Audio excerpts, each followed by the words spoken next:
Good morning. Good morning. Good morning to everyone. Hope you're doing well.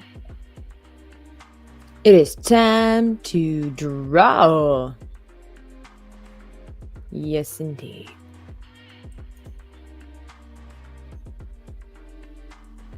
How's everyone doing today? This magical Saturday.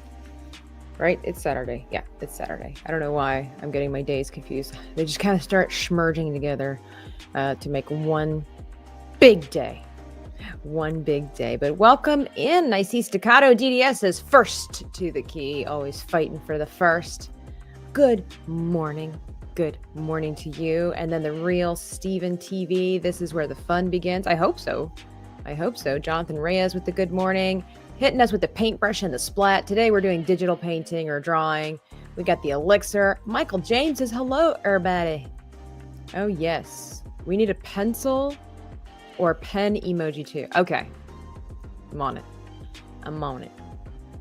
I'll get it. And then Alasia, I see a troubled green over there on Kick. I see you guys over there. Yeah, good morning to everybody. I see Tara Crystal saying good morning.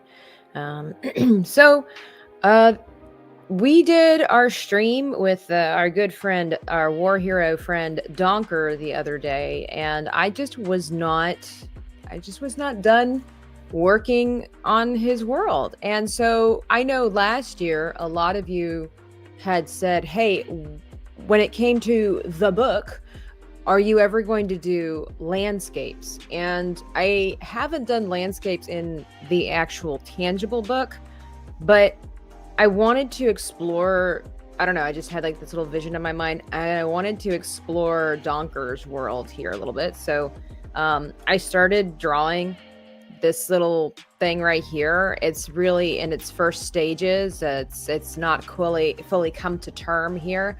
But I was like, you know what? Let's just share this with the world. Today, Juliet says, good afternoon to Dreaming Tabitha and the chat. Hi, good afternoon. Good day to you. So I just thought, anyway, look what came into the mail today. What? Or actually today, but I don't know if you saw, I'm wearing my Crow for a Cure Ripperverse shirt.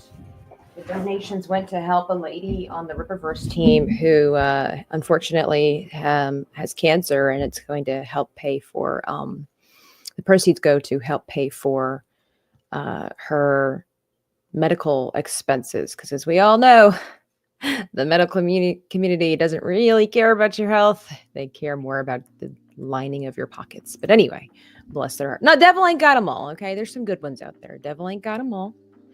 But unfortunately, it is what it is. But anyway, I like this shirt. I like this shirt a lot. It's unique. It's different.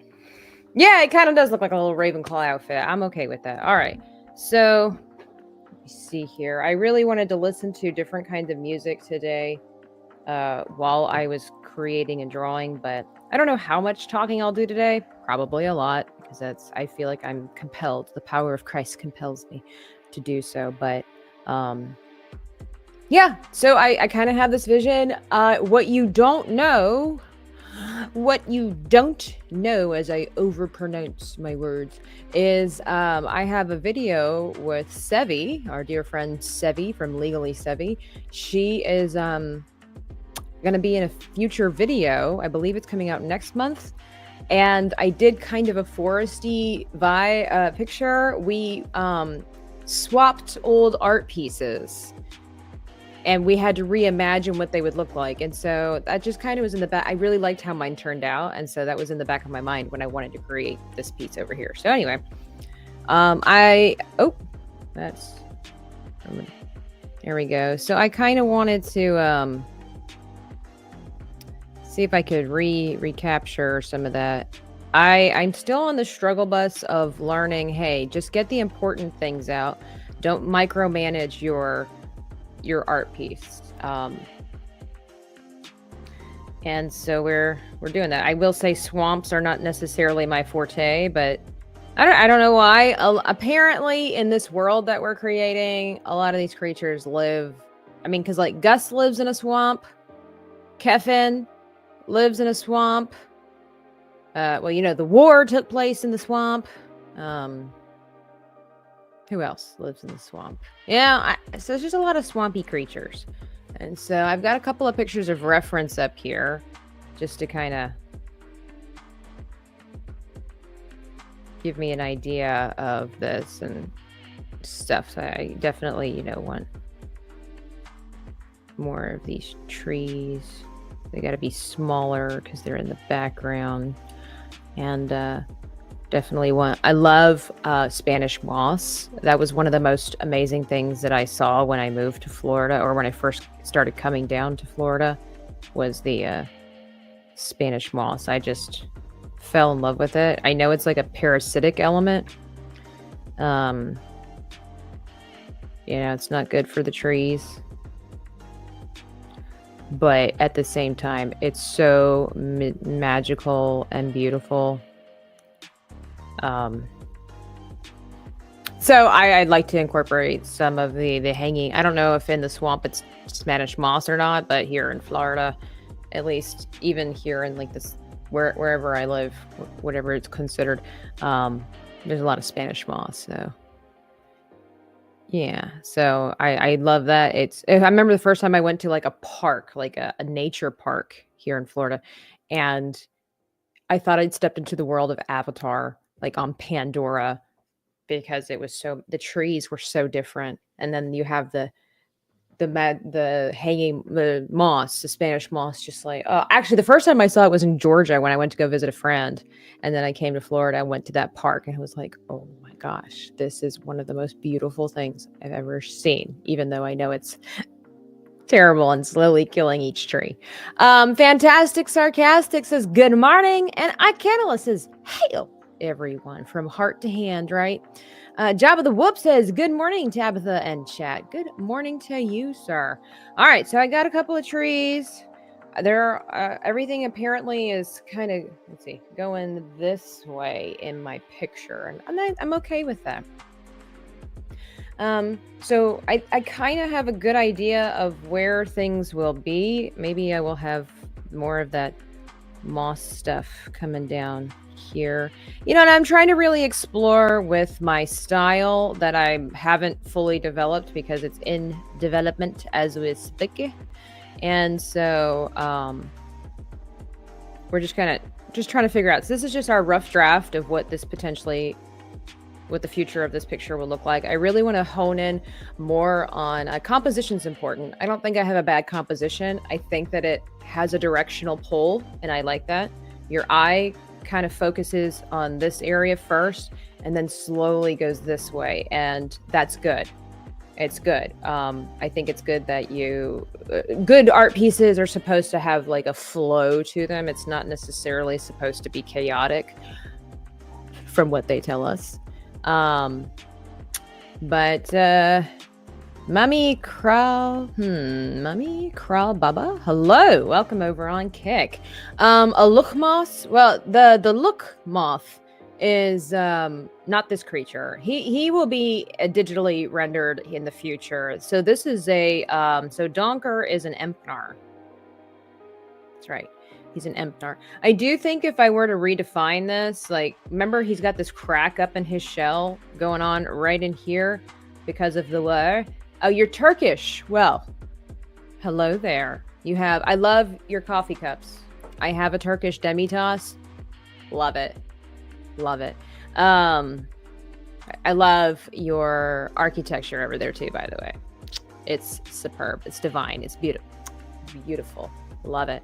I would love to make the crack in his shell more defined. It doesn't really read right away that it's a damaged shell, so we'll fix that maybe one day.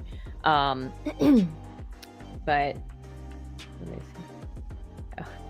see. Even the swamp has its beauty. If you can drive 2 hours to Homosassa, Florida, no, Homosassa Falls State Park. It's an animal rescue reserve, but lots of history. I believe it. I believe it. Is it cold or cool down in Florida? Yeah. So the other day, yesterday morning, I woke up to 40 degrees. I know. Everybody. Oh, speaking of which, bonjour, Epic Mike. He'll probably just laugh at me. Okay, so 40 degrees. Okay, like, look, I used to live in North Carolina. I know what the 20s feel like. Okay, I've been places where it's like 13 outside. Okay, I know what the cold weather feels like. Okay, but this is Florida. Waking up to 40 degrees is disastrous for my health. Okay, I don't like it. I like it in certain times of the year. Christmas has come and gone. Okay, I'm ready for shorts, tank top weather. Okay, I'm wearing a fleecy lined hoodie. I've got full length pants on. I'm ready for warm. Bring it. I'm okay. Okay, I don't complain about the heat like other people do. Okay, because I love it. I want more of it, okay? I was raised in the desert and then the tropics, okay? This 40 nonsense can just disappear, okay? It's February. It should be a nice, crisp 72, okay? In my humblest opinion. I don't know what God's going on up there, but what's going on up in God's world, but yeah, I know. See, I know, Mike. I know. Mike, by the way, are you into Pokemon? Curious minds need to know. I'm happy when it's above 0 in the winter. I know. I'm happy when it's very above 0 in the winter. In the wintertime. It's Florida. It should be hot. Okay. I've been told by some of the locals that this is unusually cold weather for this time of year. It is still a shock to me because it's February. When I lived in North Carolina, like, it's still cold up there. They recently had snow up there. So in my mind, like, I just can't, it's kind of hard to fathom anymore. Oh, okay. I will be messaging you, sir. Got a proposal.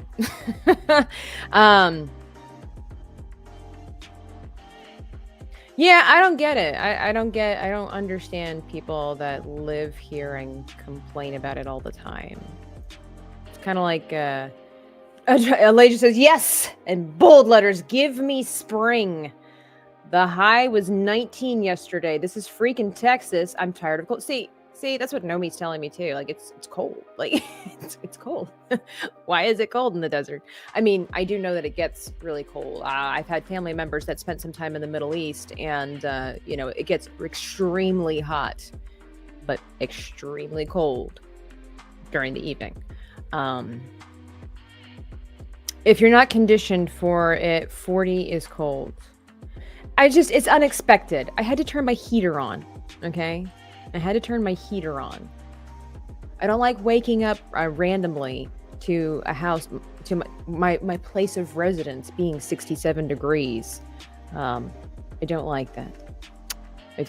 So anyway, back to the swamp here. I think I'm still new to this world of outlining and rendering and things like that. So I'm looking at some of my reference pictures, and a lot of what I see is color work. Like, if I break down the substance of what's going on, I pretty much have everything that I need to,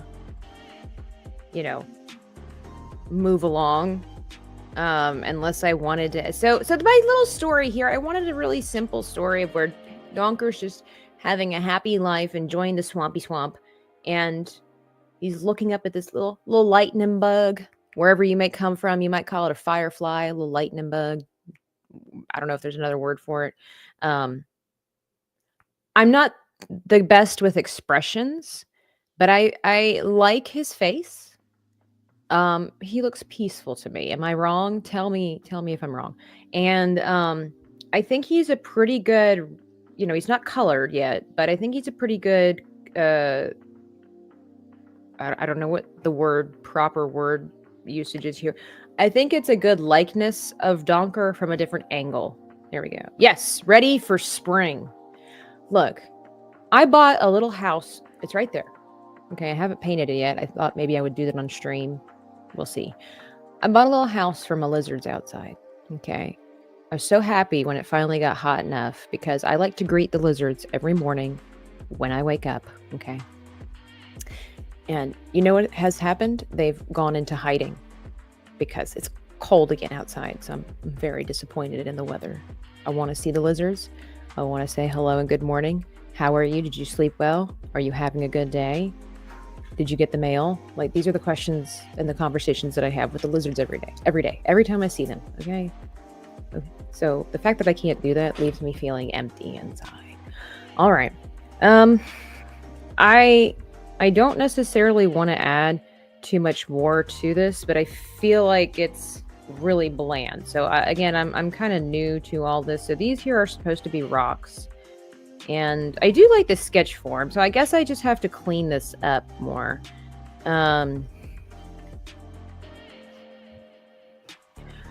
But, you know, that's the thing, too. And people are like, why do you say hi to the lizards all the time? Like, what is that all about? And I'm like, how would you like to go your whole life and nobody asks you how your day's going? Okay? What a silly question.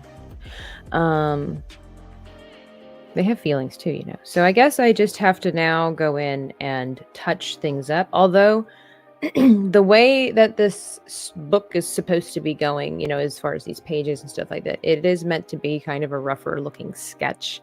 So I think I've hit the mark on that. And I don't know how much detail. I guess I just need to focus in more on Donker. His feet are a little weird because you can see he has more of like little toe things going on. So I don't have that here. He does look a little more Winnie the Pooh-esque in this picture, which I mean, I am okay with, but it doesn't fit the brief. So I guess that's what we'll do. So let me do this over here. Let me bring in Donker himself a little closer. So because I haven't done anything with his shell, I haven't added, but I wanted to be able to practice doing the same character. Yeah. I wanted to be able to practice doing the same character in different angles.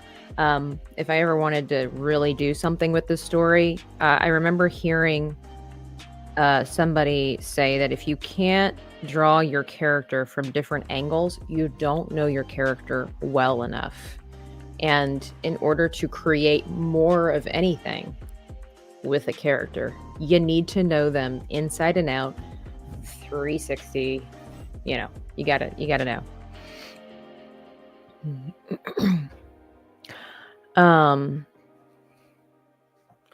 People start wearing jackets here when it gets below 90 degrees. Some people are really, you know, sensitive to this stuff. I don't blame them.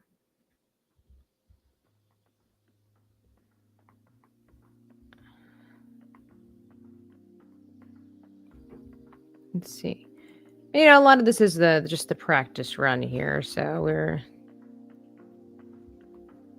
I do like the look of the rough sketch. It definitely takes a little bit of pressure off, but not a lot, because you still want it to look good. You want it to look accurate and readable.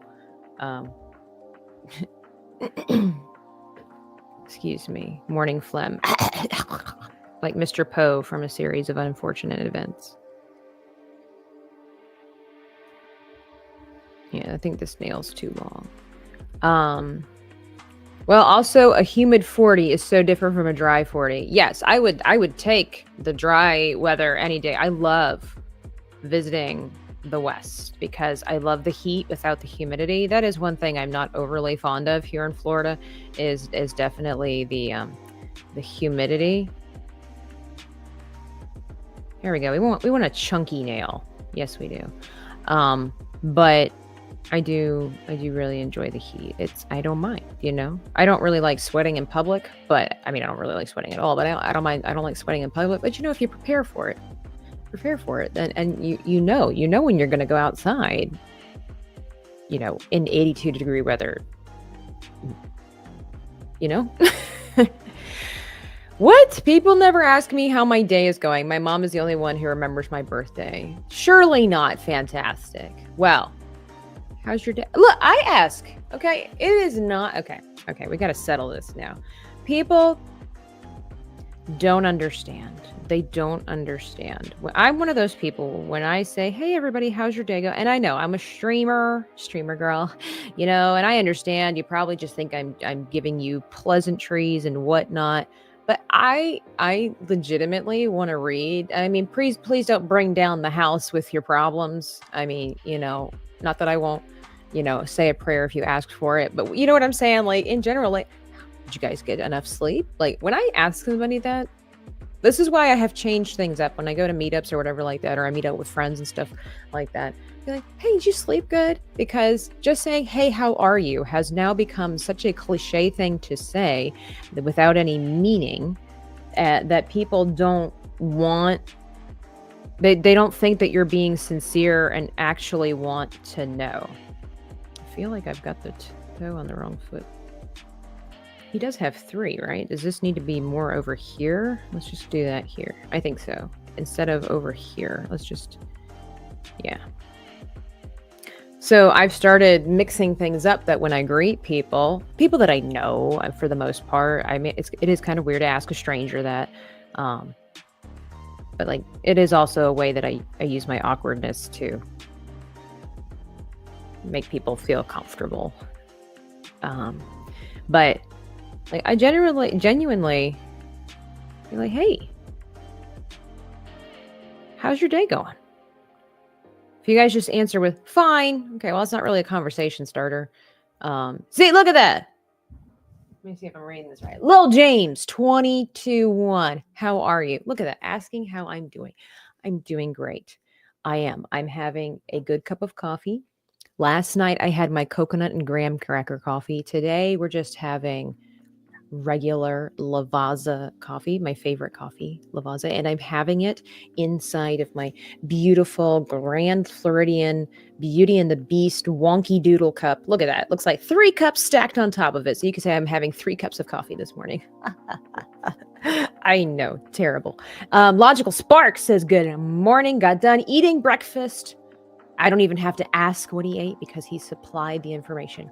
Waffles and eggs. Belgian waffles. See, this is how conversations work. You must take interest in little things in people's lives. And that's what makes people feel special too, is like when you ask somebody, hey, did you get a good night's rest? It's important to get good amounts of sleep.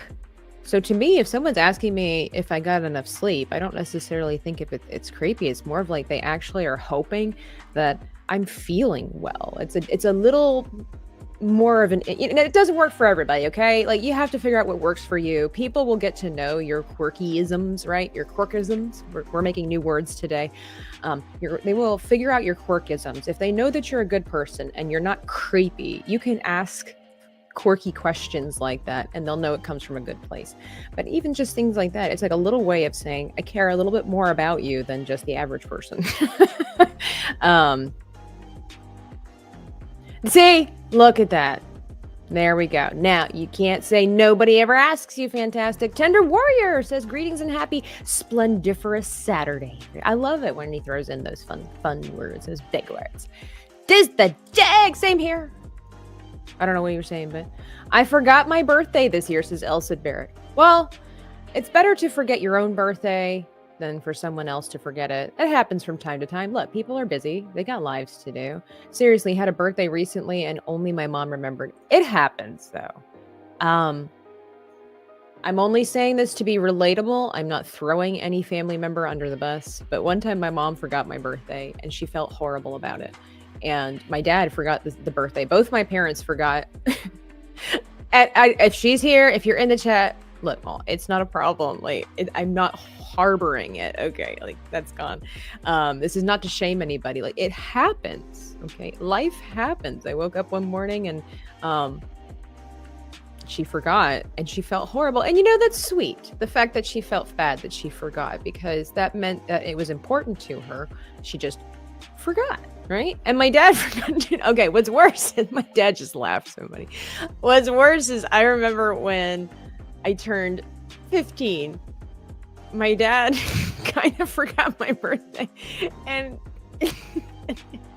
he's like, oh, well, happy birthday. We're standing in the kitchen. He's like, how old are you now? 13? And I was like, I'm 15. I'm 15, Papa. He was like, oh, and he just laughed. So, it happens. That doesn't mean that people stop loving you. It's just, Hey, Hey, it's Freddie. Good morning. Good morning. Ed Shep says, hello, everyone. Hello. I had bacon and eggs. What did you have for breakfast, Tabitha? I had a homemade blueberry muffin with butter, rice, and oats. Fascinating. Why would you do that? It sounds not tasty and very bland. I know you can add a lot of stuff to oats and rice, but that just doesn't sound good. Why would you do that? Tell us more, Freddie. I had bean burrito and a chocolate chip cookie. See, this is great. This is what humans are missing. Our interactions, we confess without judgment, sort of. Anne, hello. You'd think your mom would think it was a memorable day. She did. Of course she did. It's just that in the moment she forgot. And my mom has made the birthday is wonderful. My mom makes homemade cakes. My mom is really great with decorating pretty much anything. And she would decorate our cakes and customize them. Like she would ask my brother and I, like, what do you want on your cake? I remember one year, I think it was for my 13th birthday. She put a German mouse on it. I can't say his name because in America, it's not a good word, but he's on my shelf right there, the little tiger one. But he traditionally is in white. And then on my brother's cake, she did, what's it called? The Naboo Star Jet plane fighter. What are words? The Naboo fighter, right? The yellow one that looked really cool that Annie was in when he destroyed things. And it was really great. My mom does a great job. Like she was, like a lot of times. And there was, of course, the taping of the balloons to the door when you open them up. And yeah, my mom is great. My recent birthday, I planned to have a 1-hour back massage, but somebody I knew had an emergency surgery, so I donated. That's nice. Even Steven, Real Steven TV. We don't talk about that. We can't talk about that. She might be in the chat. I told the story. Maul, if you're out there, I wasn't ratting you out. I was telling a story about, we were sharing medical stories. And I was talking about how I hit my head. And as a joke, I mentioned the chocolate girl. It's just a joke. Hey, DL, good morning. I make homemade cakes for my friends' birthdays. I usually just buy one. Why not? Treat yourself. What is this? I ate rice as it is and oat as a drink. You drank oats?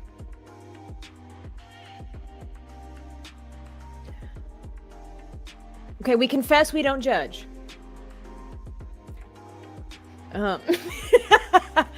I've just never had it, so I'm at the moment I'm knocking it before I try it. That's right. You know nothing. Let's see. I adore my mom's as a triple green, but man, I wish she'd stop asking if we slept good. Oh, okay, we're total opposites apparently. She's like, ma'am, I have a 4-month-old. You should know quality of sleep I got. But I know she's probably asking, how did you sleep? Because it's more of like, are you getting enough sleep? I would assume. My mom has forgotten my birthday every single year since I was like 12. Oh no.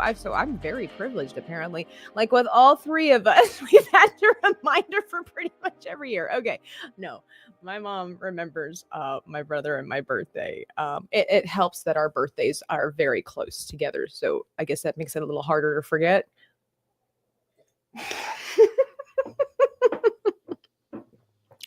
That's terrible. That's terrible. It's funny though. Hey, moms are busy, okay? And every mom's experience is very different. And it's one of those things, definitely learning, like, you can judge a mom for a lot of different things, but until you're a mom, you don't know. And you just don't even have a clue. Not really. I say you don't have a clue. You could have a general idea, but for the most part. Oh, well, isn't Icanalus one of God's favorites? I have a holiday birthday, so it's kind of hard to forget. I do have a friend whose birthday is Christmas Eve. So there's that. And then I had a grandparent whose birthday I want to say was Christmas Eve as well.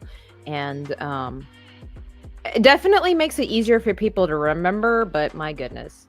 All right, let's go fix this other foot. So we're just fixing things here.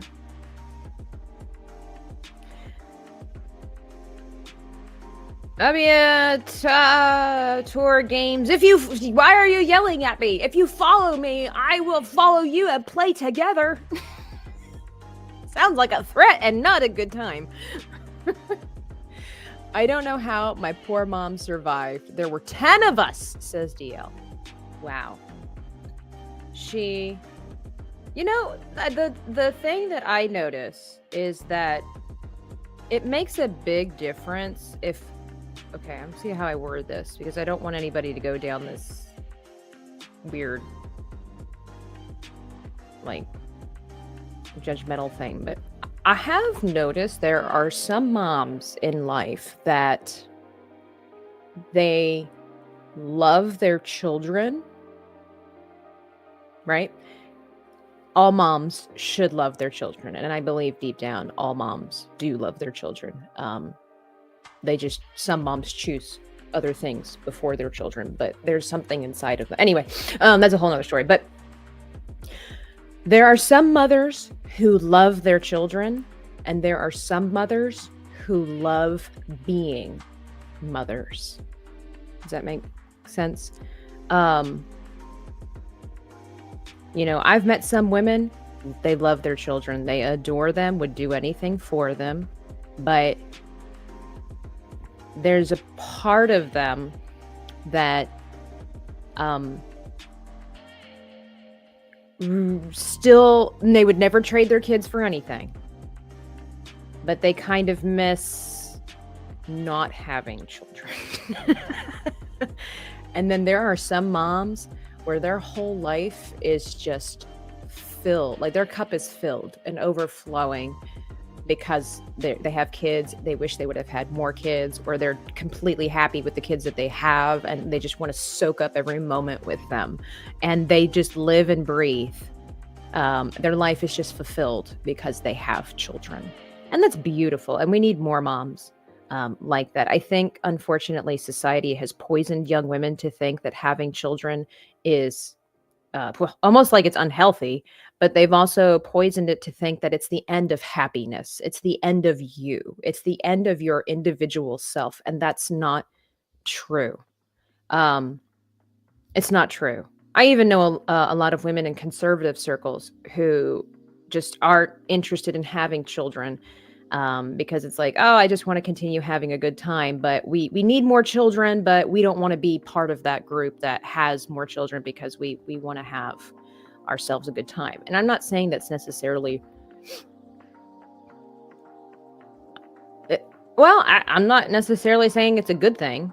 I think it's a misguided concept that we have lost the idea of the joy of motherhood. And I myself have been there, I'm older, and you get older, you're like, I don't know if I want kids. They're noisy, they're annoying. But when you stop listening to all the people who say that, I was listening to this podcast, actually. It's called the Cimarelli podcast. I mean, guys can listen to it, but it's pretty much for girls, for women.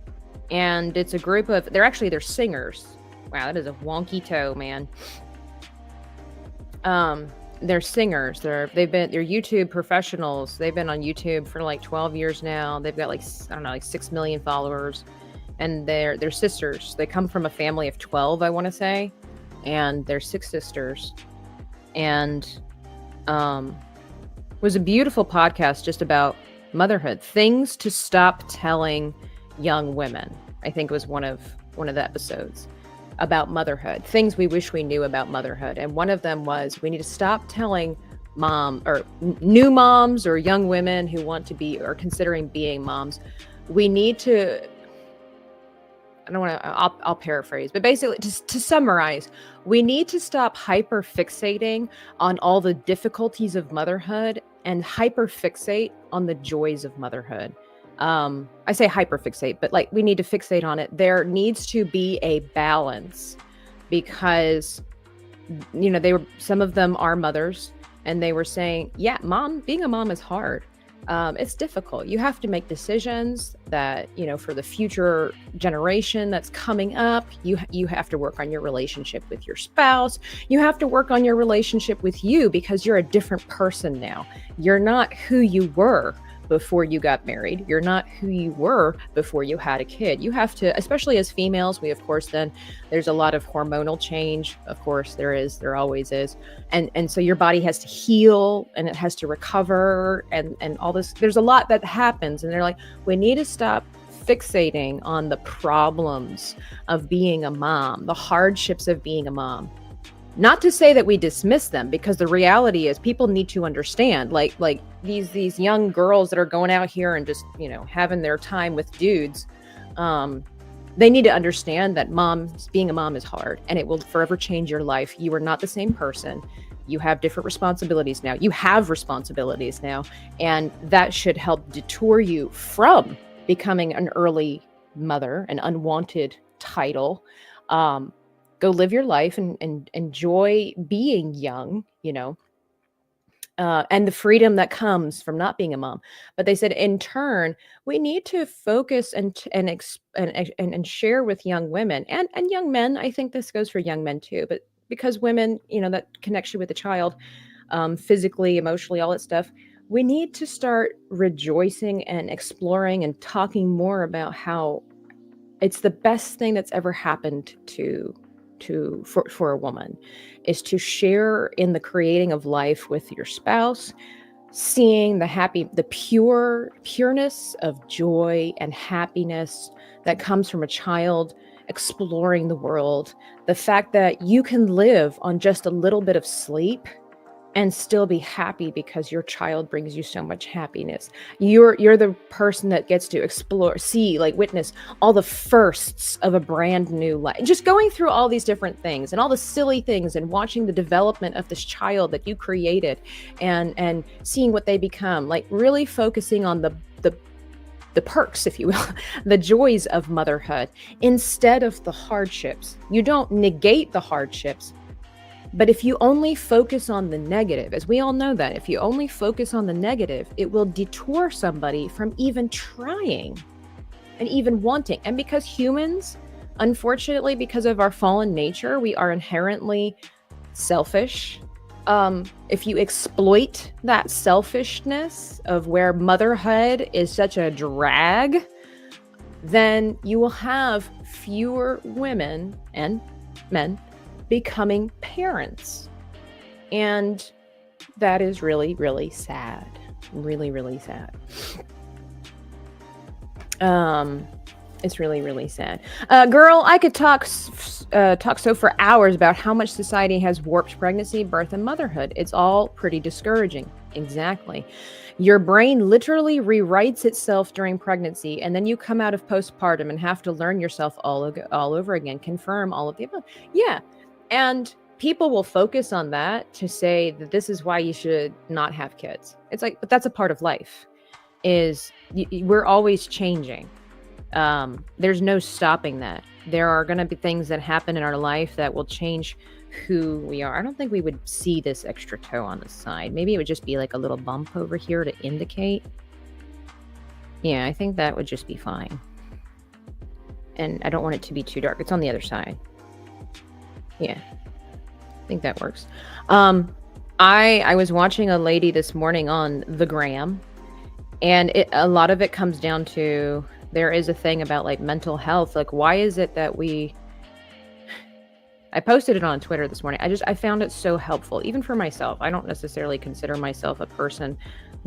I don't believe myself. It's not even that I consider. I don't believe that I have mental health problems.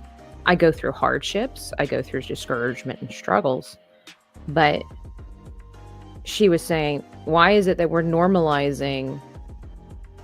She's like, I thought the whole point of all this was to bring awareness to mental health, bring awareness to the struggle. But we're not supposed to glory in it. We're supposed to be able to teach people how to handle and develop stronger mental health, how to handle life and the things that get thrown at us. Instead, we're making people codependent. Oh my goodness. We're making people codependent on the happiness based on the circumstances. instead of teaching people how to become stronger to handle the hardships that life throws at us, because the reality is that life doesn't care about your circumstances. The circumstances will always come. You got to learn how to handle it. Sometimes, I mean, like, let's just go back to World War II and all the other wars that have been out there, where it's like you have men and women, and children being thrown into concentration camps and coming out of that sane. That took mental fortitude. You don't think those people had mental health issues? Some of those people came out, went out to have families. They went on to have happy lives because they didn't let their circumstances control them. Yeah, I'm sure they had mental breakdowns. I'm sure that there was a lot of times where they had to battle depression and things like that. We have to learn. And now we have more access than ever to therapists and books and podcasts to help us. What this lady, Raquel Hopkins was her name, what she was also saying is like, we're not doing anything. We would rather live in the comfort of codependency than to actually face our problems and grow as human beings. I'm paraphrasing, but this is what she was, Dom! What are you doing? How are you, sir? You come into our Hot Topic Saturdays, apparently. I think I missed a lot of what people were saying. Oh my goodness. My oldest brother and his wife have 10 kids too. We are 7 brothers, 2 sisters in my family. Wow. Yeah. When people would ask how come your parents had children, I would always say they didn't have cable TV. I mean, there's that too. Plus, there is also something to be said that unfortunately today's medicines and foods have damaged the fertility cycle. So that is another contribution to why people are not having quite as many children these days. Our Forgotten Man says, are we getting Tabitha's mother desires many children? I used to, because I was surrounded by a lot of people who had a lot of children who seemed to enjoy being moms. When I was younger, I was like, yeah, 10 kids. Now I am older and sometimes my body hurts for no reason. I had 10 kids. But that's the thing. It's like, I also believe that God has a plan. Like as humans, we can plan, but that's one of those things too, that running joke where it's like, if you ever want to see God laugh, tell him the plans you have for your life. Some people don't plan for kids and they end up having a kid and they're so glad that they did. Like it wasn't part of their plan, but God knew, you know what this family needs? This couple needs? They need to become a family. And, and God, when you trust that God knows best, you're like, okay, I didn't think that. I have a friend who didn't think she wanted kids and she ended up having 3 and she's like, I wouldn't trade them for the world. She's like, I love my babies. I wouldn't trade them for the world. She's like, now I'm done. She's like, I'm done. I've had my kids. We are good. No more. But she loves the babies that she has. And oh my goodness. The real life fake wizard for $10. I do believe we have a video for that. Watch your ears, everybody. Stomp, stomp, roar, roar. Let's dance like dinosaurs. Stomp, stomp, roar, roar. You're now part of the top 10 people, the real life fake wizard. Thank you for the $10. Hey, Tabitha, are you taking on any commission work or available soon? I do have an artistry link. It should be down below. It kind of depends on what you're requesting. I primarily do chibis. That is what I'm best known for. As you can see, this is not a chibi, so I am expanding my horizons. Like, we are working on our characters. I'm doing like fantasy creatures and stuff like that. This is stuff that we've created on live streams. I have done commissions in the past, but if you hit me up over on my artist tree, or you can email me at dreamingtabitha@gmail.com. Send me some information and we can talk. And I'd be happy to look at your ideas And I would be completely honest with you if I think it's something that I could achieve. So yeah, thank you so much for your contribution to the Keep Tabitha Hydrated on Coffee Fund.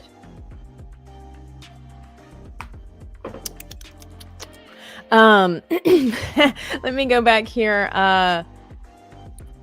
I can't tell you the number of TikTok vids I've seen of older women wishing they were married with kids instead of working 50 hours a week. Exactly. We all know there's been a whole shift in the culture where there's nothing wrong with a lady having a nice job and taking care of herself, but we have gotten out of balance. Our priorities are out of whack. We value money above family. That's never a good thing. And so that has kind of twisted the way society, but I think society's healing. Yes, it was, I always wonder, is this how you pronounce it? A psyop? Is it sop? I don't know. So the West would have less children. I do believe there is something to that. I also do believe that there's a demonic force behind that. I know when you say that, like, whoa, hey, but I'm not necessarily saying people are being possessed by demons to not have children. I'm saying as much as God has a plan for your life, Satan has a counter plan for your life. And Satan is a very cunning person. He's been around for a while. Okay. Been around for a while. And he knows we're emotional and we're selfish. So he knows exactly how to prey on us. And I believe that having certain cultures, having fewer children, is a big part because it brings us joy, and Satan never wants us to be happy. So if you really take it apart and you hear it's like children bring happiness, children help bind things, they help bring people together. I mean, you see the joy that grandparents get when you bring a brand new baby. You see the joy that girls have when they reveal to their husband, we're having a baby. You see the joy. Okay. One of the happiest things a woman can do is go baby shopping. Like, we can't help it. We get so fascinated that they make clothing this big. Okay. There's just something about it that now I will be the first to tell you, I hate going to baby showers. Okay. Like, it's not my thing. Happy to buy for the baby. Hate going to the showers. Okay. It's just, I love babies in that they are beautiful. I love the possibilities that are there. I am more of a toddler child person more than a baby person. I don't really know how to connect with babies, but they do bring joy and happiness. But the happiest woman in the world are grandmothers who focused on being a good mother and a good wife. Yeah. But I was saying is that, so since families bring joy and happiness, Satan saw an opportunity to tear that down. It's also bigger. When you have healthy, happy families, you have healthy, happy communities, you have healthy, happy states, you have healthy, happy countries. And usually people who are happy are also grateful. And that's one thing that Satan tries to rob us of is gratitude. Ingratitude makes us unhappy. And so therefore we are also then ungrateful for having children who are stealing time away from us for doing the things that we really want to do. You see what I'm saying? Like, it's a trickle effect. It's just so much bigger than just, well, I'd rather just be able to afford a vacation every year. People love spending time with their children, and they should spend more time with their kids. Oh my goodness, Dom in the chat gifted 10 Dreaming Tabitha memberships. That means that Dom is now part of the top 10 people.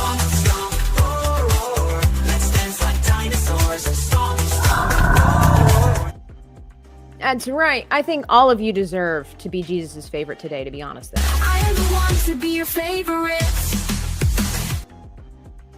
Because all of you are wonderful. Thank you so much for hanging out, contributing to the conversation, of course. YouTube censored me. That means it's true. What did you say? What did I miss? The psyop of children? A lot of people have portrayed being a mother as a low status thing. Yes. It is. Very much so. And I can understand why it might seem like it's not that important. But when you really start talking to moms and you spend time with moms, and then you meet the moms who are also happily married and who also run their own business, or are contributing to society in different ways, you're like, wow, Wow. That's a true statement in life in general. You only see what you fixate on. Need to seek out the positive and joy. It's true. Hey, Ed Ship, what's up? The thought of being a parent always spooked me, especially when I was a bit more childish. I'm 17, but honestly, the more I think about it, the less scary and the less of an. See, it also depends, like, yeah, what are your thoughts towards this thing? And I'm going to throw out a really wacky, I say really wacky, like, follow my train of thought here, okay? What you fixate on. People are not born communists overnight. You become what you fixate on. So if there's a certain idea that you're focused on, you follow that, you align yourself with that, you ignore other things, and then suddenly you wake up one day thinking, I think censored speech is a good thing. I think we need to implement hate crimes. I think we need to implement the thought police. And there are people that think these are good things. They didn't wake up, they weren't born like that.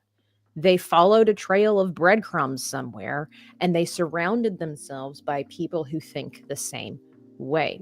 You start hanging, if you're a young woman or a young man, and you surround yourself by people every day who are on the same, and the algorithm, of course, is going to promote what you watch the most. So if you watch like 3 videos of people who hate America, you're going to constantly see that. If you spend your time getting lost in the comment section of how much you hate America, you will suddenly be like, you will be it's a biblical principle. It is a biblical principle. Who you are around, who you're influenced by, is who you will become. It's who you will emulate. You know the old saying, lay down with dogs, you wake up with fleas. Okay. Excuse me. Sorry, I coughed right into the mic. I meant to And so if you hang out with a bunch of women as a young woman, that's also a biblical principle why the Bible states that it's good for the elder women to teach and hang out with the younger women. Same for the men. Older men teach boys how to be men, teach them how to be gentlemen. Older women teach the younger women, hey, if you want to take care of a house, you got to look at this. You got to think about this. You got to plan for this. Hang out with people who invest in you. That is also, hang on.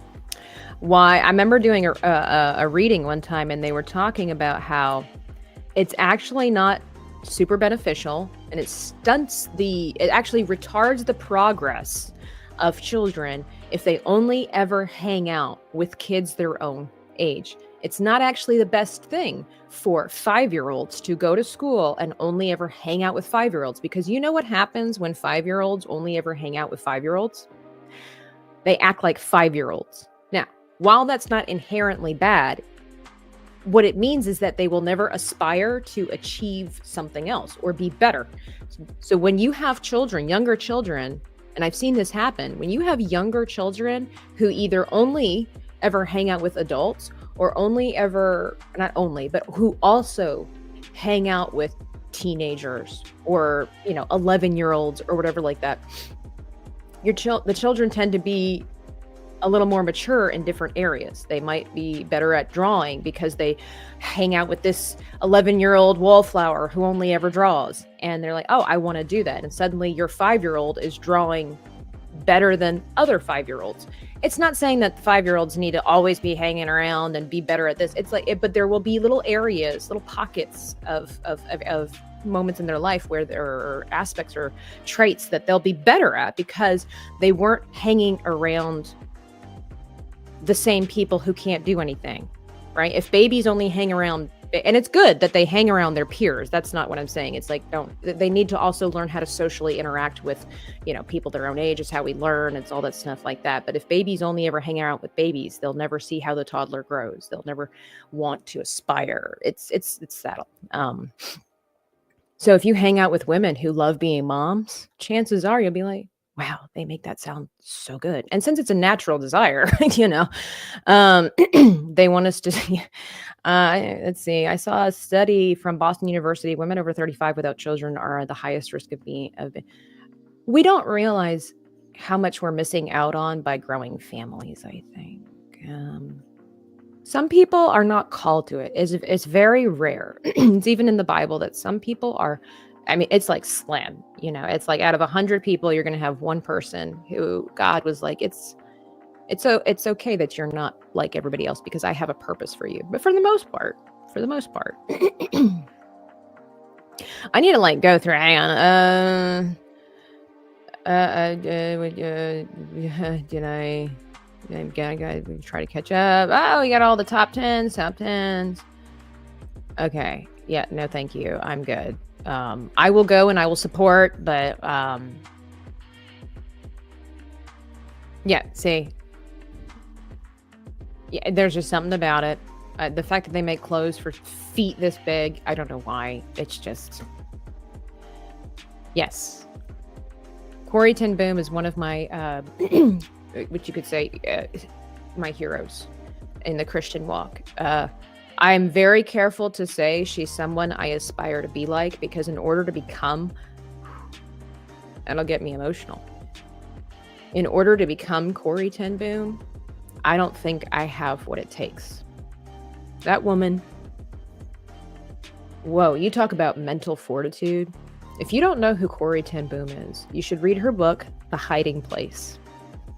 She was a World War II survivor. Talk about God's influence on a person's life, her and her family. I in my heart of hearts, I like the idea of being the type of Christian that she was. But to become the Christian that she was, I don't want to have, that's my thing. Place of comfort. I don't ever want to have to go through what she had to go through, because the only way she became the Corrie ten Boom was to endure what she had to go through. We have been seeing a lot of negative things happen, plane crash, political tensions, everything like that. I do think this will reach a peak soon before it's absolutely. It unfortunately in life, it always has to get worse before it gets better.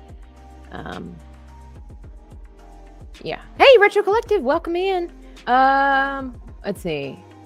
And what's also so irritating is that once you become a mom, your goals end. That's not true. There we go. You definitely have to rework timelines, routines, and expectations, but mom is capable of having an identity outside of mom.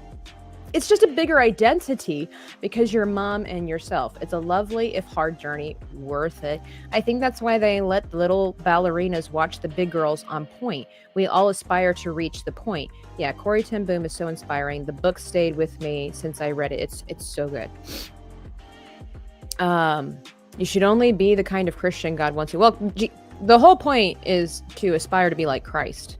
And she very much was Christ-like. She was in a concentration camp. For her family, they helped the Jewish people. They would hide the Jews in their house. That's why it's called the hiding place. And she and her sister got put into a concentration camp. And people talk about like how horrible it was. Do you even know what happened? And a lot of people, yeah, I don't know how much I'm allowed to say on here, but they used chemicals to I hate using modern day colloquialism. See, you do stuff like that, it renders the scenario, it just waters it down to be like, well, it unalived them. No, they died. Horrible deaths. But they didn't all just die. Okay. They existed to suffer in these places. And a lot of times that's worse.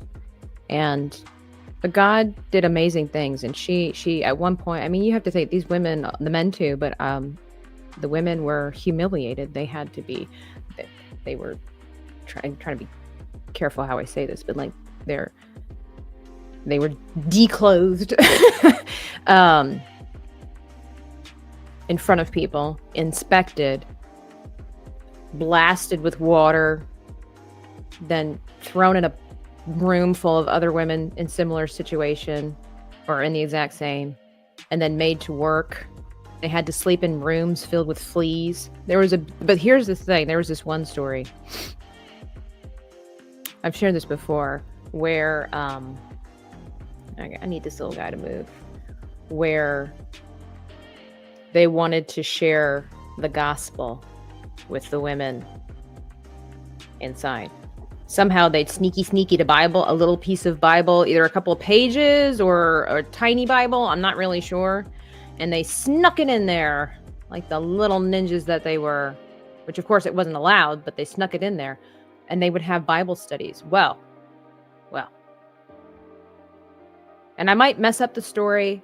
My apologies.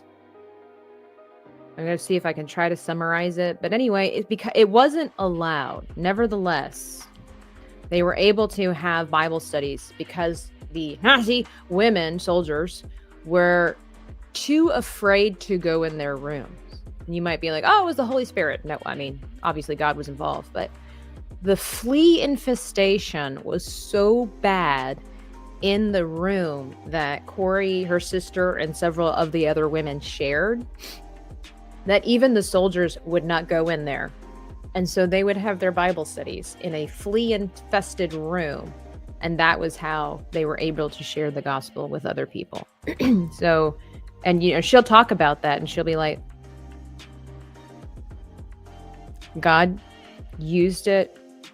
You know, I think at a certain point, they didn't even see the fleas. They didn't even feel them anymore, you know.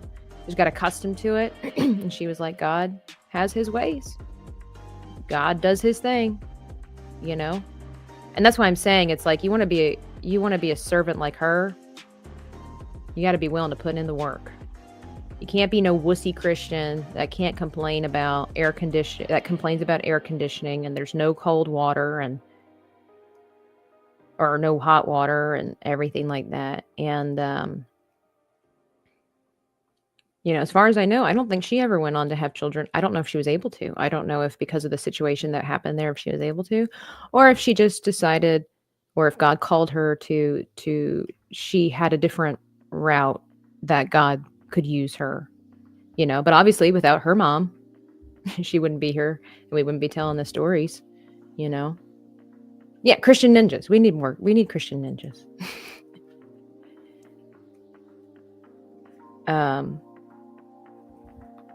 But anyway, all that to say, happy Mother's Day, happy birthday, happy Saturday.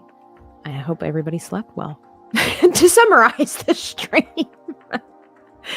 Oh, you never know what you're going to get with a dreaming tab of the stream. I swear. Maybe I need to have people on the show. They help keep me grounded. By the way, next Friday, this coming Friday, I'm going to do it today.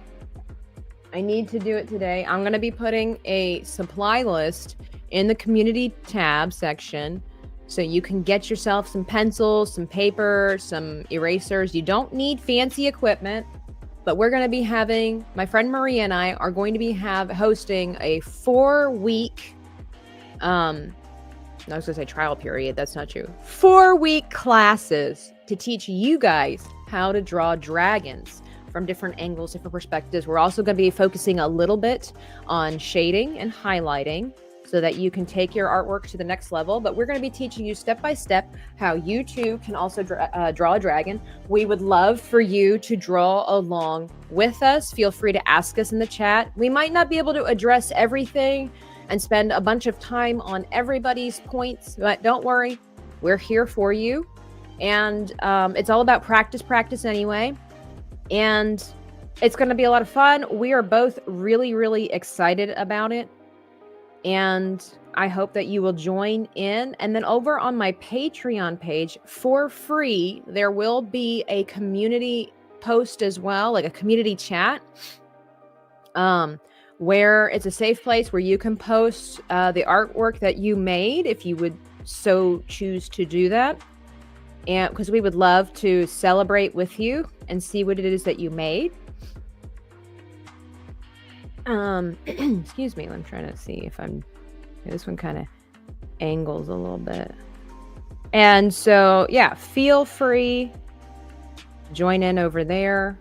Just don't use the chat as your personal diary. It's there to show, like, to encourage other artists. It's there to show support. It is not your diary.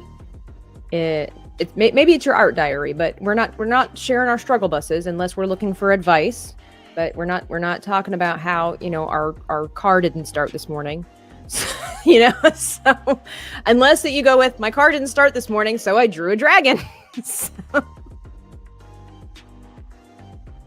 I am new to the community chat over on Patreon, so if it's not exactly working the right way, you feel free to let me know. If you want to go over there and just post something like hi to let me know that it actually works, I'd be super grateful. But like I said, it's for free. You can become a free member over on Patreon, as well as a paid member over on Patreon. We have fun, but you the community chat should be free. So there's that. But yeah, if anybody wants to be the guinea pig and write like hi or something in there, just let me know it works. Super grateful. Super grateful. Oh, I love puppies. How to draw a dragon. I have pencil and crayons. Are they? Absolutely. You don't have to have fancy equipment. I will have 2 lists.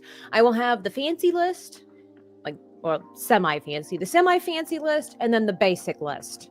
It's up to you which one you want to choose. Just depends. But honestly, a number 2 pencil from the dollar store will work just fine. It's not about the equipment. It's about the artist. It's about the attempt. You know what I'm saying? Know what I'm saying? Yeah. So here we go. We haven't gotten very far. I was hoping to get to coloring, but we just got on such a hot topic about moms and all that stuff. Indio Shark, hello. My car didn't start this morning because the engine and transmission are in the garage. Well, sounds like a you problem. No, I hope everything is okay. Hope it doesn't cost you an arm and a leg, because we all know how that be. All right, let's see. Something that's interesting in the art world, like I've noticed with like comic books and whatnot, is that, I used to hyper fixate on, I need my piece to look exactly the same every time. Almost like picture perfect, But then I started like looking at comic books and stuff, and that's not the case. You just basically, you need it to look close enough. It needs to just close enough resemble the character. So that's what we're going for today. All right, so he got his. Yeah, maybe that's the thing. I should have raised this up to make it look broken. I don't know. I gotta maybe put some craggly things. Because it doesn't look broken. It just kind of looks, I don't know. I'm not exactly sure. I don't want to look up broken turtle shell because my heart will break. So, Coric Art says, what if my dragon didn't start and I want to draw? Stop it. Enough with that. That's so good. I wasn't expecting that. That's too funny. That's so good. Thank you for that. That was amazing. All right, something like this. Although now it just looks like a lid is opening up here.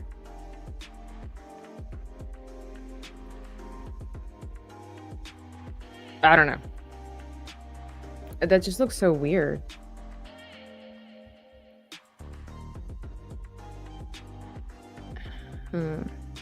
Well, so much for my speech that I had.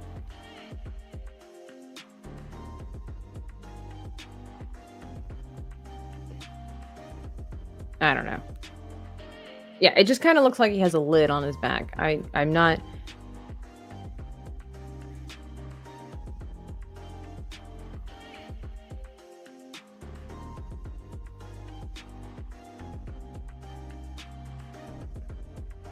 It's okay. It gets the point across.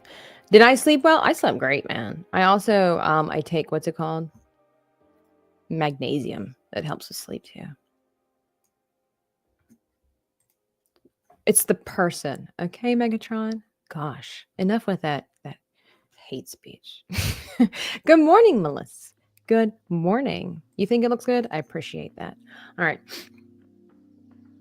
Yeah, because that's the thing, like, he's turned a little bit, so his shell won't be sticking out quite as far. But at the same time, I don't think it's out enough. So I'm just gonna, there we go. Okay. So then, well, that may or may not be there. I don't yet know what Maria's dragons look like. So how it's also going to work, you can't spell woman without a man. And what's your point? You know, what's your point? You know, you can't make up North America without, I don't know. I was gonna make some kind of joke and then it just fell through. Anyway, let me see. I was gonna make some kind of, cultural thing because Stunning and Brave Megatron's one of our wonderful Canadian neighbors, but it just didn't work. So sorry about that. Totally fell flat. Oh well.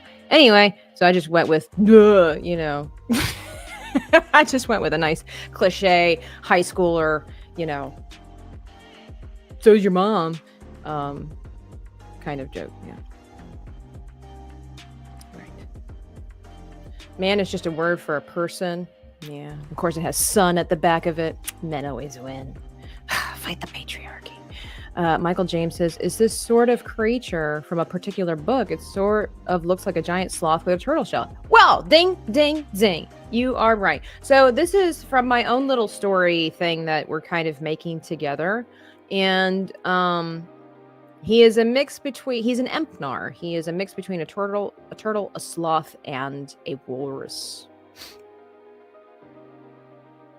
Oh, yeah, it's all about the context. Exactly. Throwing out the book. This is from our big book of animals. I don't know if you saw earlier our other creatures that we've made. This is Keffin. He is a koala weirtoad, also known as a Orge de Roche. And then this is Fredward Frisk. He's a Dwelf. And then we've got Carl, the Chiropanthea, and of course, Guts. And then I really don't like showcasing Dastian. I really would like to redo him. I don't think he's a bad start, but I'd love to do him more justice. But he is a Volan. Not to be confused with a fairy. They don't like that. Okay. That's good. Canada has the high ground, literally. Yeah. Yeah, that's true. But at least when Americans go to when Americans go to Europe, they don't get mistaken for Canadians. That was okay. So that was some reel that I saw. I think I mentioned that on my stream. Was it yesterday, or the day before, where like these people were. There's this lady I follow. She's a Canadian comedian, and she's hilarious because she brings a healthy balance. She's proud of being Canadian, but she makes fun of Canadians as well as she makes fun of Americans, as well as she makes fun of the rest of the world. Like that's just how we roll in the Shire, you know what I'm saying? And she made this really funny reel because she doesn't just do like stand up or whatever. She makes like funny, like really well made short videos, right? And she made this really funny one about how Canadians, when they go overseas, they get mistaken for Americans because Canadians and Americans do share similar accent in many ways, especially if you have Northern Americans like our dear friend Sevi, although she's Colombian, or she has a part of that Colombian accent, but you will detect the hints of the it's almost like a Norwegian kind of accent, Minnesota and all this kind of stuff. They will have those similar accents with some of the people that are bordering, America and Canada, right? And so a lot of times that happens. Well, these people in the chat were just like so upset about like, yeah, I hate it when I get mistaken for this, and I wish I was mistaken for a Canadian. And it was like, guys, this isn't meant to be taken seriously. Like we're laughing at each other, like. She was just making a fun video she's like, no, I swear I'm Canadian. I'm wearing a patch. Like, look, I'm Canadian. I'm not American, and she's like, it was just really funny. But, apparently we can't laugh at each other, but.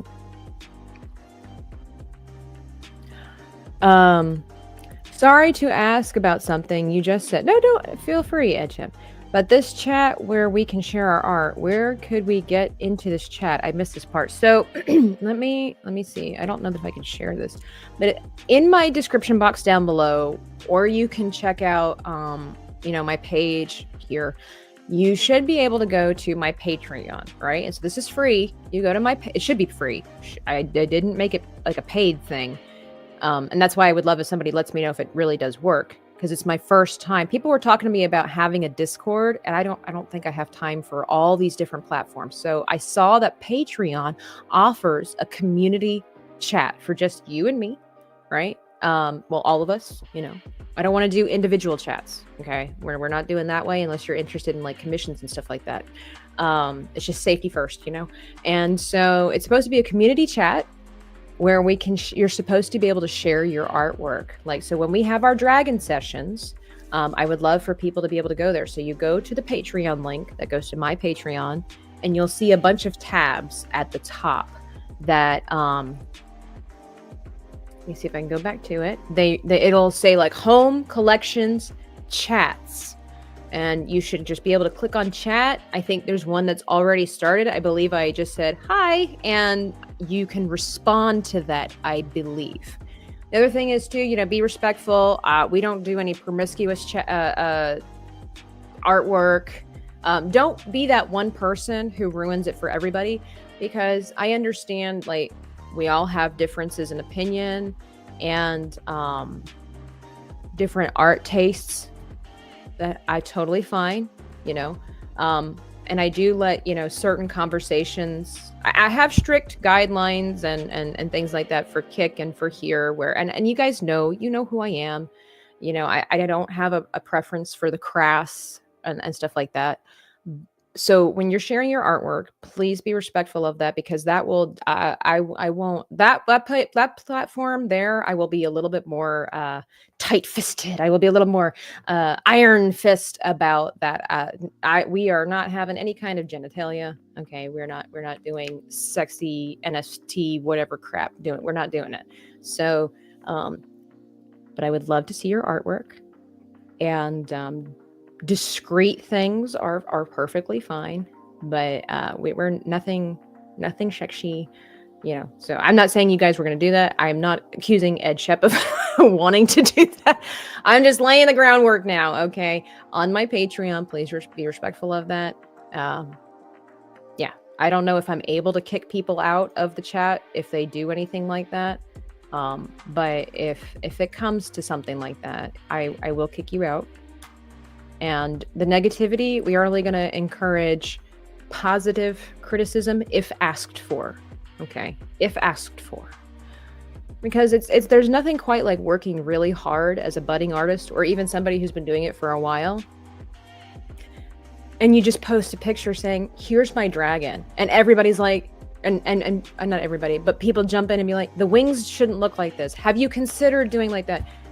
If asked for, I'd like to put a few rules, if I may. If asked for, if you would like critique, then everybody else, please have positive critiques, okay? We don't need any, we're trying to encourage people, okay?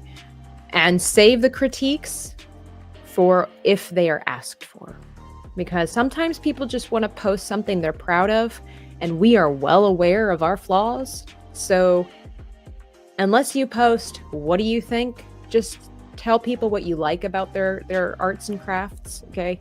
Don't, I totally understand it. Like, we want to be helpful. We think it would be great if we would add a helpful critique and say, hey, have you considered the eye might be a little off? I get that, but maybe save that for their page, or if they live stream or whatever, but they're just only if asked for. Let's just try to promote healthy positivity for that. And I don't want to be like this, well, we can't, we won't learn. No, I'm all about, look, I understand critique. I understand that it's necessary to grow. I'm not one of these weirdos who, we literally just got done talking about the balance of everything. I'm just saying in that, exactly. Save the stuff for Maki's Discord. Exactly. You want to express your artwork with a little bit more zing to it. I have plenty of artist friends who are more than welcome and happy to see that. Okay. Yeah. It's just, anyway. So anyway, go to Patreon, go to the chat section. It's free. It should be free. So let me know if it works. If somebody doesn't mind eventually going there and responding to my little welcome to the chat thing, That would be most helpful. I would love to know that it works before next Friday. Feel free. I will not be able to constantly monitor the chat, okay? This is not going to be a place where I live. So if you're looking to go there to grab my attention at all times of the day, you are sadly mistaken, okay? Anyway, let me see. What am I missing? We were nice enough to share Alaska. What do you mean? We took it by conquest. No, I don't know I'll be honest. I don't know the history of Alaska. So I'm not sure. Did we buy it from you? Did we conquer it? Did we just go there and be like, nah, we plant our flag and this is where we stand? I honestly don't know. To be honest, I don't know. I'm telling you what, between that and digging the hole, our pirate adventures were crazy last night. I can't wait. We might be doing it again. Yeah, make fun of everyone. There's a difference between belittling people versus making jests. There's a big difference. Was she from Quebec? I don't know. I don't. Yeah, Discord requires a lot of monitoring, and I am too busy with my time to care that much about your thoughts and opinions about snow. So... you all are important and your lives are important, okay? I just don't care about... I know, after I just went off of my rant about how did you sleep, but like, if you just want to go to Discord and talk about, things, I don't have time to monitor that because I'm busy with my own stuff, okay? You all have wonderful lives that you live. Exactly. Don't make me open a can of whoop pass. Here we go. Whoop pass. Because I will do it. Okay, I don't have time for that nonsense. There's one of those things. Everybody tells me I'm really nice. Well, I'm in Patreon, but the chat is behind a paywall. Thank you. It's supposed to be for free. Let me see here. Oh, I thank you. I see you guys became free members. Appreciate it. Okay. Guy, you can become a member for free over on Patreon. So if you are interested in doing that so you can share your artwork, please feel free to go ahead and just do that. And then when I'm done with everything, because I still haven't gotten very far in my drawing, I will go over there and take a look at that, and then I will update you. Okay, we're going to try to get this to work. Because I want you guys to feel free. I mean, I understand. Like, sometimes I ask people, like, if they want to share their artwork on Twitter or Instagram and just tag me. But I understand that sometimes you just want to keep it within the art community and then grow your courage to share. Over on the Kick side, Nick Brown has decided to become one of the top 5. Today is Friday. Today is Friday. Top 5 people in the chat gifting little gifties over there, and he has automatically made it a brand new weekend for all of us. Snaps for Nick Brown over there. And if you are able to over there, you can spam the chat with our Nick Brown custom emojis that have chicken. But thank you. Somebody said, yes, Blazek1, constructive criticism versus judgment or condemnation. Exactly. Covers my nose. Your mouth smells when you curse. I didn't curse. I said whoop pass, not whoop. That's how I cheated the system. There is what I did. Greetings from Peru. Hello. Hello. I have some Peruvian friends. Oh, here you are here. Windows are so old school, says cover my nose, your mouth smells when you curse. I don't curse, America bought it from Russia. Canadians didn't even own it. What are you talking about, Megatron? Okay, it's behind a pet. Yeah, we'll figure that out. Thank you for letting me know. It's weird because I didn't launch it that way. My full intention of having the chat was to have it available for free. So I will look at it. Thank you for the follow. I will keep tabs on it. We will get this figured out. Oh, wait. Megatron says, no, it's actually between Russia and USA. I don't remember how much Canada was involved with. Okay. See? Then what'd you even bring it up? Is that Turtle Sloth again? Can they have swamp bikers for allies? No. Gas station burrito. Rolling chairs says the book. The book. Cassius Clay, the abolitionist, helped negotiate the purchase of Alaska in 18. What? You saying Muhammad Ali had a hand? And I didn't realize he was that old. Go chop some wood, be strong. Thank you for hanging out. All right. Okay, so we got that taken care of. Because we share in the high ground of the North America. So good. All right. Oops, wrong one. Here we go. Okay, well, you know what? What if we just went ahead and colored this? Because again, it's supposed to be kind of like what we did with Donker. You can see the rough edges of everything. So let's just put him in the corner. Nobody puts baby in a corner. We're going to use him as our swatch.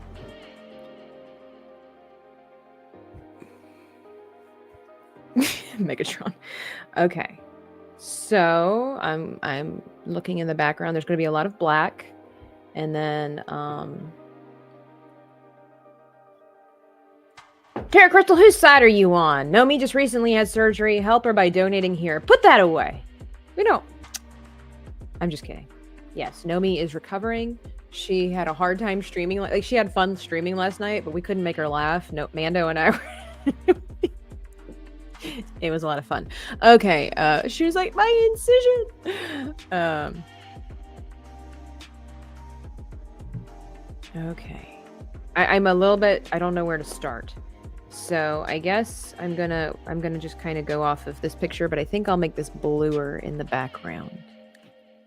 So we're gonna get our. I think I would like to grow as a person when it comes to all this, but I think I'm gonna stick with a particular art style that I've developed for these characters in this little story here.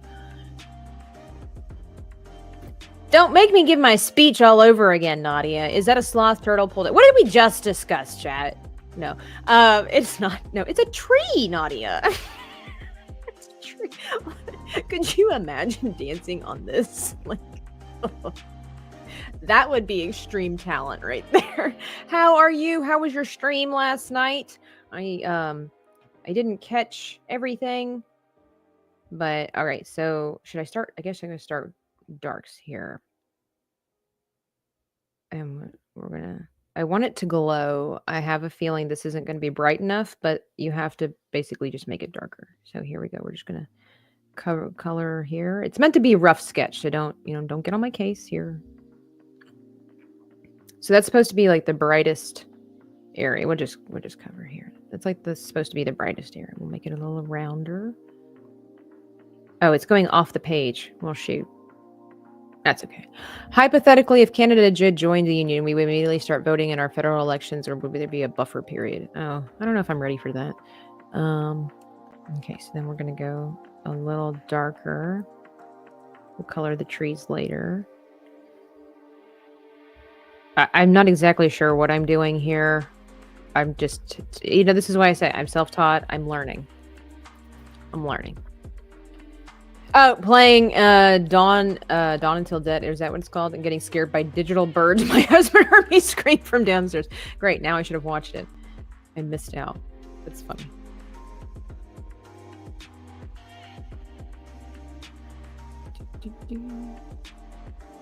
Yes.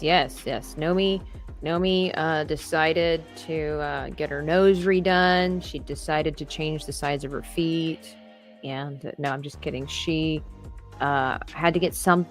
I can't remember how much she disclosed. She had surgery, okay, and she had to get surgery to help her health out. It was important. It wasn't like some negotiable. It wasn't a negotiable surgery. It was a required surgery, and she's feeling much better, minus the fact that she's in pain, because healing takes time.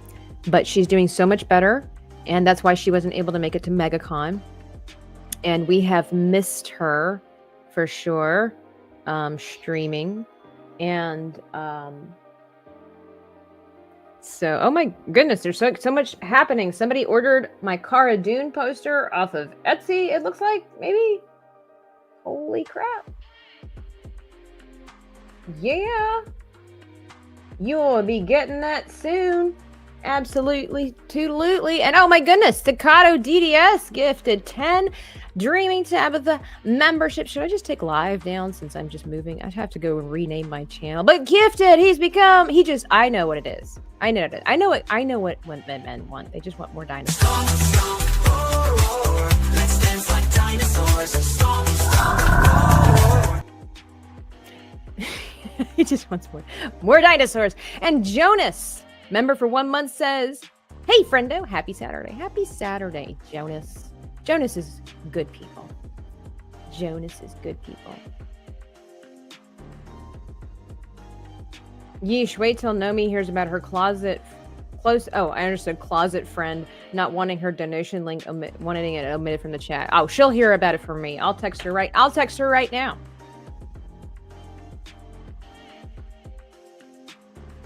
What do I say? Let's see. Tell your moderator, who is also my moderator, to get your link out of my chat right now. That's right. We don't roll that way. Yeah, look at it. We got all the top 10s.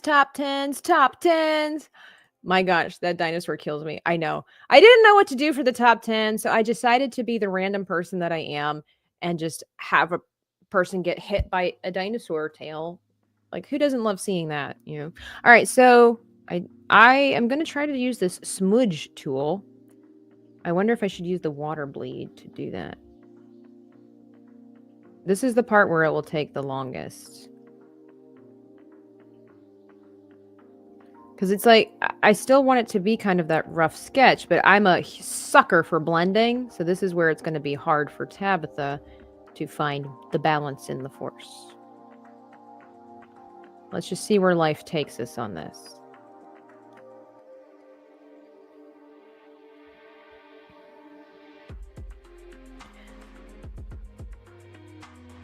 Yeah.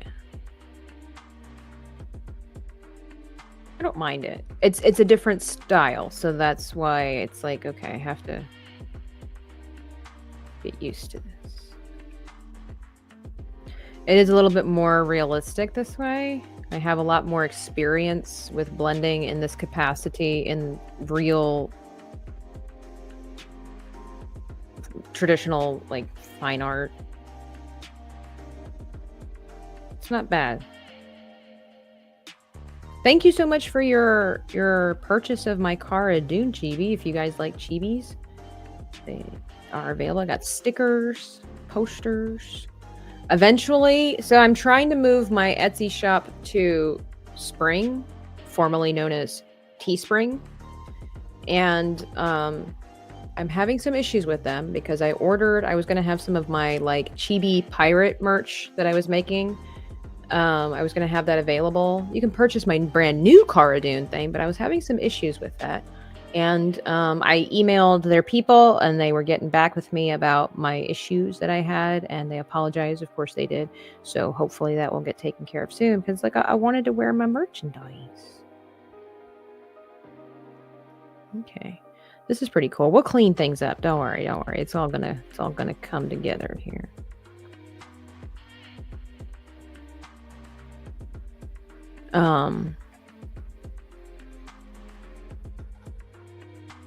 Did I miss anything? You've been eyeing that Cara Dune for a while? Yeah. Oh, I hope they get there, Megatron. It just made Tugs a member? Yeah, prayers for Tugs.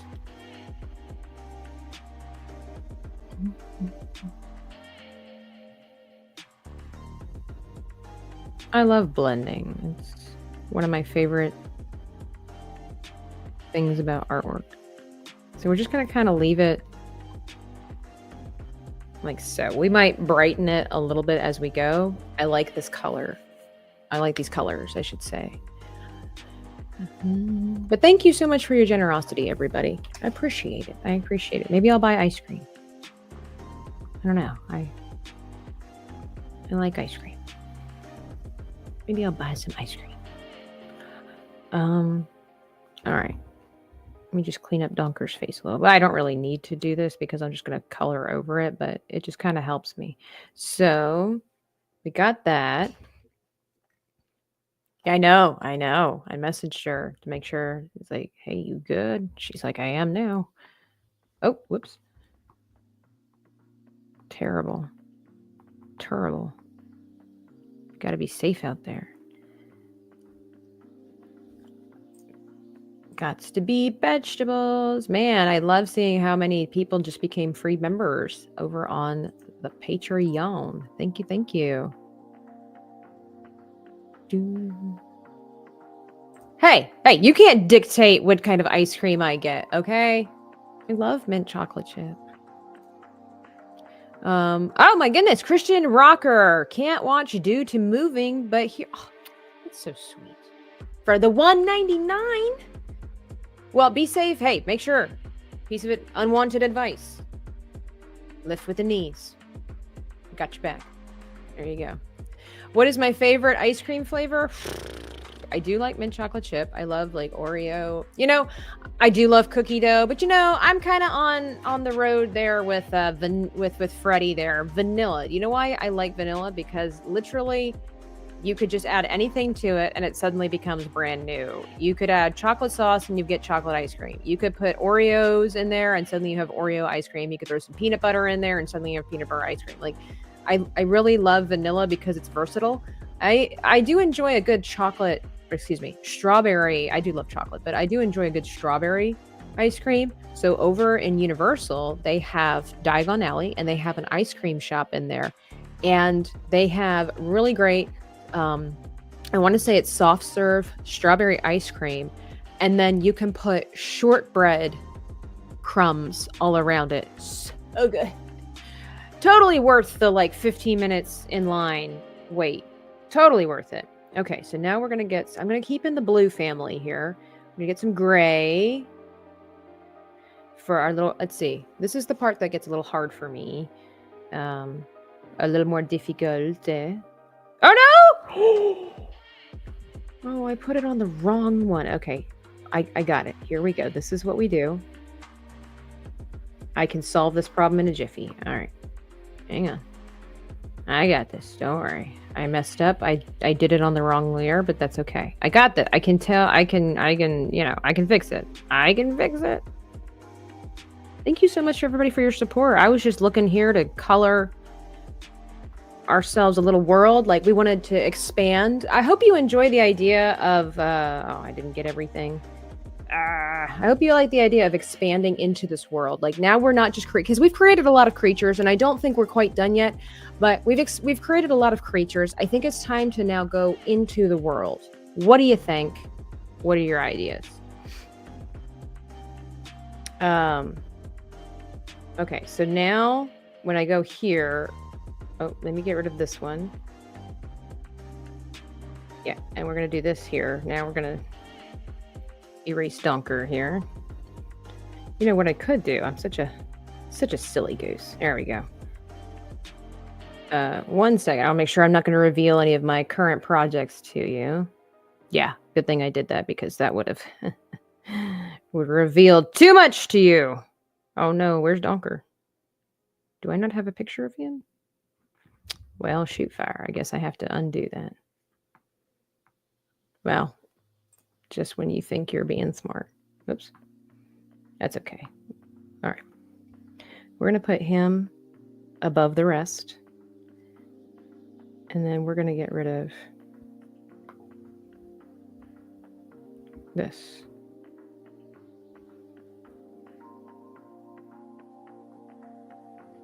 Okay. Now we're good. All right. So now we're going to paint some rocks. So this is just what's known as color blocking. I did go ahead and jump the gun and blend here, but we're going to color block. So we're just putting down, really you're just supposed to put down the one color first and then go in, but coffee is good.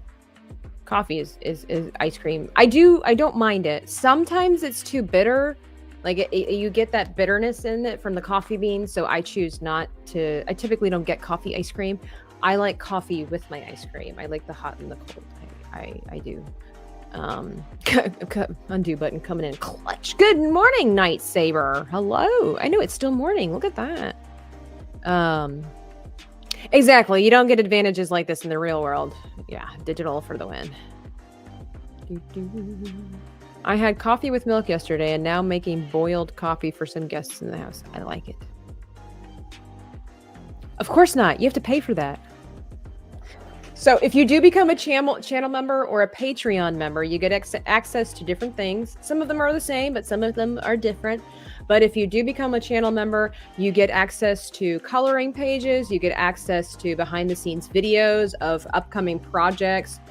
You also get like little blurbs of different things that I'm working on. So I try to make it worth your time. And of course, it's, support is always appreciated because I have big plans for the channel and what I want to do with the member access and everything like that. So I appreciate those who have already followed along, persolate it, and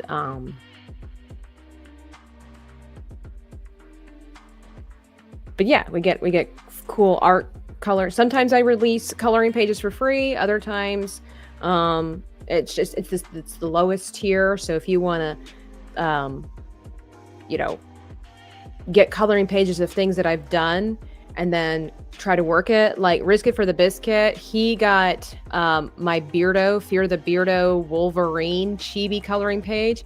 And then apparently I taught him a thing or two about shading. So he implemented that into his project. He posted it on Twitter. It was super cool. And so you get all that kind of stuff. Maybe kind of like how you combine different animals to make your creatures. Why not combine different types of trees, plants? That's not a bad idea. It's not a bad idea. Hey, JM the Elite fan. Good morning. I use a spoonful of ice cream for my coffee. It's cheaper than a bottle of creamer. I don't use creamer. Did I say chamel? Yeah, words are hard. Hey, look, we make up our own words here. Schmerge, and what was the other one I said earlier?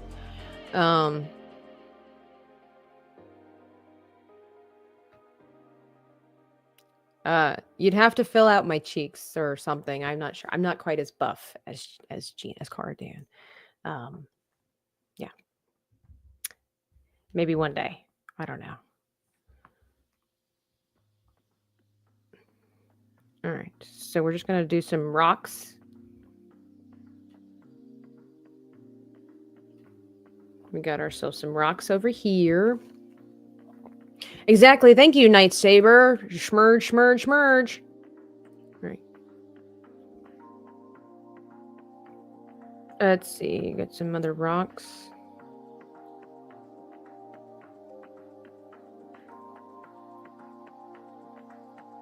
Okay.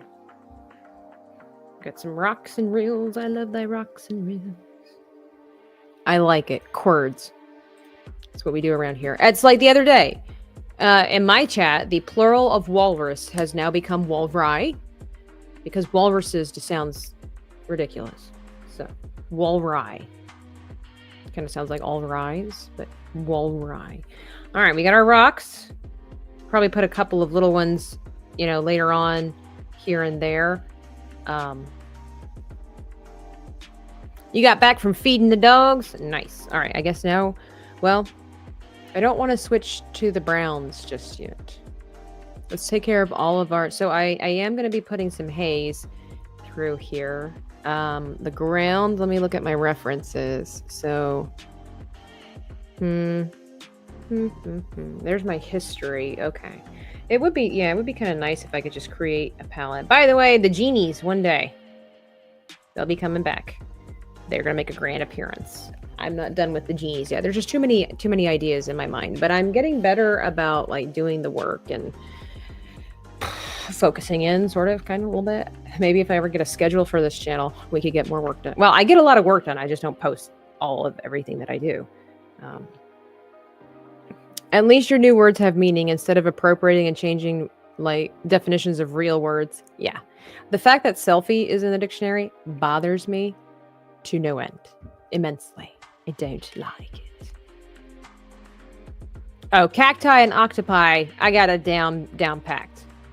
But I've decided that walrus Obviously, if I'm in the real world, I will use walruses. I will use the appropriate language. Okay, I'm not expecting the world to bend the knee to me. But here in our little world, it's walrus. People are so confused on the plural of cactus. Yeah, I read that. So when are you going back to digging a hole in your backyard game? I don't know. We need to figure. I need to know what's down there and how to defeat it. That's true. So I don't know if that would be in this world. That might be, I don't know. We'll figure that out. You're absolutely right. Let's see, this needs to be darker. I'm going to put some rocks back here, but we could do that. Veins like ores would be really, really cool. Right? But we'll have to see, because I don't want to detract from Donker, right? So he's already going to have like glowing there, and I got to see about that. Okay, and then the pathway, I guess now is the time to incorporate some brown, but I'm going to keep it in the gray family. Tim F, or sometimes I like to say Tim Elf. Tabitha, showing lots of love and beautiful, hopeful flowers. I can't wait to start seeing more flowers. I want to do more in the garden. Guys, I've got my 3rd avocado plant growing. I'm very happy. Unfortunately, because it got cold, I think, because I put my big boy, the one I've had for a year now, I put him outside, and I think the cold got to him. So I had to snip off some of the leaves because they was dying. Say a prayer for my avocado plant, please. Here we go. Let's zoom in, shall we? So yeah, I like the idea of this being a little rough. Word of helpful tips of the day. When you're working on art and you have a preference for things that sometimes just take too long, it's a good idea to mix it up. For example, I love to blend. I love smooth edges. I like it to look perfect. Discovering these new art styles that are a little more free form, a little more loose and chaotic, a little unclean, unrefined, whatever synonym you would choose to use, has definitely been very helpful for me. Because, well, number one, it makes it look a little more realistic. Secondly, it takes a lot of the pressure off and the time, and it still looks good. It also has been very helpful even when I'm painting. I do like a is it called Sufmato or Stufmato style of painting myself personally, but it's been very helpful to not do that. I think it makes a huge difference too in the fact that I have these digital brushes which do a lot for me that otherwise would have to individually do. So obviously it's a little bit like cheating. Still requires skill, but it is still cheating. So but it is helpful. Try new things, open up a little bit. It might hurt a little bit, not physically, but it's something that you have to get used to, and you'll look at it and be like, oh, it's all wrong. And then as you come back and try it again, you're like, this is actually not too bad. This is not the art style that I would like to stick with, but I think I'm on the track of learning what I really like and can expect from myself. And of course, as an artist, you never stop growing. You always learn. You're always learning. But, and I'm practicing the discipline of coloring on one layer if I can. Gravity Falls says, well, hello there. I'm new here and it's really nice to meet you. It's nice to meet you. Welcome in. We are coloring a fantasy world with our little Empnar Donker. Hey, no disrespect, because he's a war hero. Okay. He's a war hero. Okay. Yeah, our cute little guy going on in here. And everything, you're always growing. I was listening to a YouTube video or watching it yesterday where, this professional artist was going to conventions and he was interviewing other professional artists. And he was like, what kind of advice do you have? And of course, a lot of them were saying, stuff that we all are very familiar with. Don't judge yourself too harshly. But some of them had really unique, I say unique because it just wasn't like everybody else, which is the definition of unique. But, it was nice to hear a different stuff. Anyway, one of them, very young woman, Devin L. I always forget her last name. I talked about her last time I streamed, where she had just recently released the second book in her series of The Dragon Bakery. Oh, so cute. She's very young, but something that she said was very, very important. What's something that artists need to focus on, or that helps them be better, or whatever the question exactly was. And she was like, physical health. She's like, you need to take care of yourself, because we as artists, we sit a lot. We're in the same position. We're cramped because we're, I've talked about this too, how you're just kind of holding your pen or your pencil, your paintbrush, and this, like, your whole body is engaged. And so she's like, you need to take care of yourself, because if you don't, it'll catch up with you. And she's like, and this is all we got. Like, we only have one body, we only have one life, and so you got to take care of it. And I was like, she's right. She's absolutely right. We don't think about it a lot of times. I remember when I did my Summer of Art challenges last year. Some of you might remember.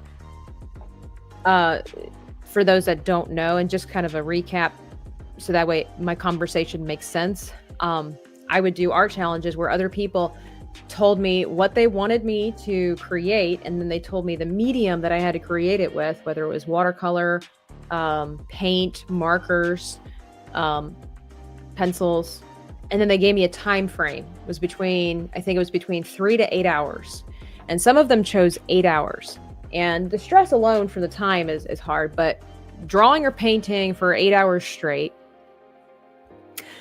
as many days as I did those art challenges, on top of the other stuff that I was doing, like when I was streaming and stuff like that, my arms hurt. They ached. It was really, really bad. And I would have to take breaks, which put me behind schedule. But it was like, there was a couple of days where I just had to do nothing, which sucks because I love to create. It's terrible. It's kind of awful when your hobby is also like your job and what you enjoy. So just like even video editing was really difficult because but it was better because I'm left-handed. This is the perks of, being, I guess, what you call ambidextrous, is where I draw and do all my art stuff with my left hand. Look at my glove. I've got to get new ones. I wash them, but they still stay dirty. Anyway, it's terrible. Sorry about that. Anyway, I'm left-handed, but I video edit with my right hand. So that was good. I could still be productive, but that after a while was starting. So like both of my arms were just like dying, and I'd have to put hot packs, like compress, like the hot microwavable things on there, heating pads. That's what I was looking for, the word heating pads. And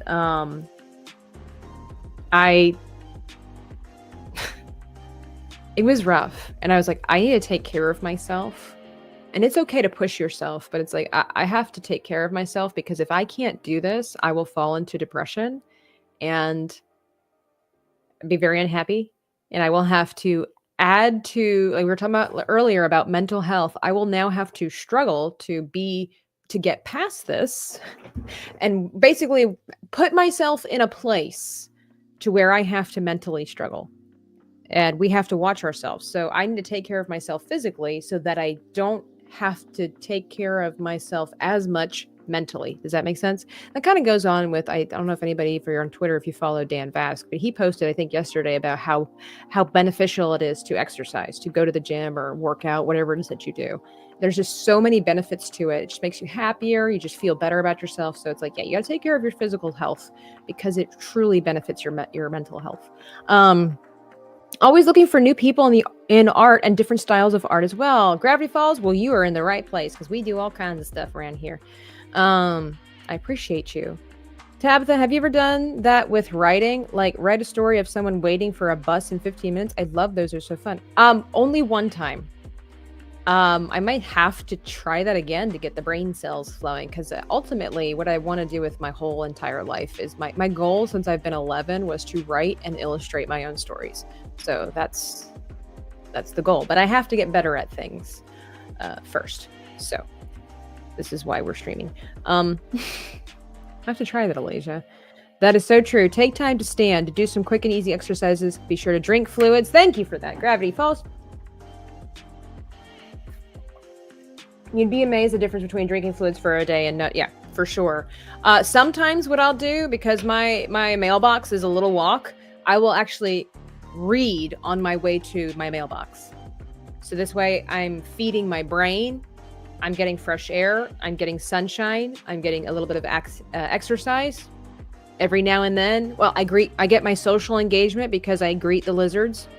Sometimes I greet my neighbors if I see somebody. So I get a lot of perks. I give myself a break. And then sometimes I come in, make myself a coffee, and I might just watch something. I will literally have to make myself not do things because I'm always doing something. Even when I'm watching things, I'm thinking. But it's just... You guys are talking about snow? What are you doing? Ugh. I do. Because science has shown that positive sound, like the vibrations from your voice, have health benefits. So your great-grandmothers weren't crazy for talking to their plants. I mean, your plants can't really hear you, but there is an impact in the positivity and the negativity of your sound on organic life, whether it's people, animals, or plant life. So I do. I think my mistake was that I compared one avocado plant to the next. I tried to do it in a positive way, but I was just trying to encourage my avocado plant to be like the other one, and that's probably what did him in. Yeah. Yes, I did the art for Jeremy. Love that video. That was a fun video. It was a little bit, I mean, he broke the rules, but you know. Fulfilling my, yeah, I don't have a big one, so it's okay. My social battery is totally fine being filled with lizards. Dogs are better, but lizards are fine. Every now and then I need good, healthy, a human social battery stuff. Humans are good. So I don't need it as much as some people. We've talked about that before. Introverts, extroverts, all that stuff. I do need it. I every now and then I need a big healthy dose of human interaction. And then some days I just need me and my plants. It's okay. It's okay. It's okay. It's okay. It's okay.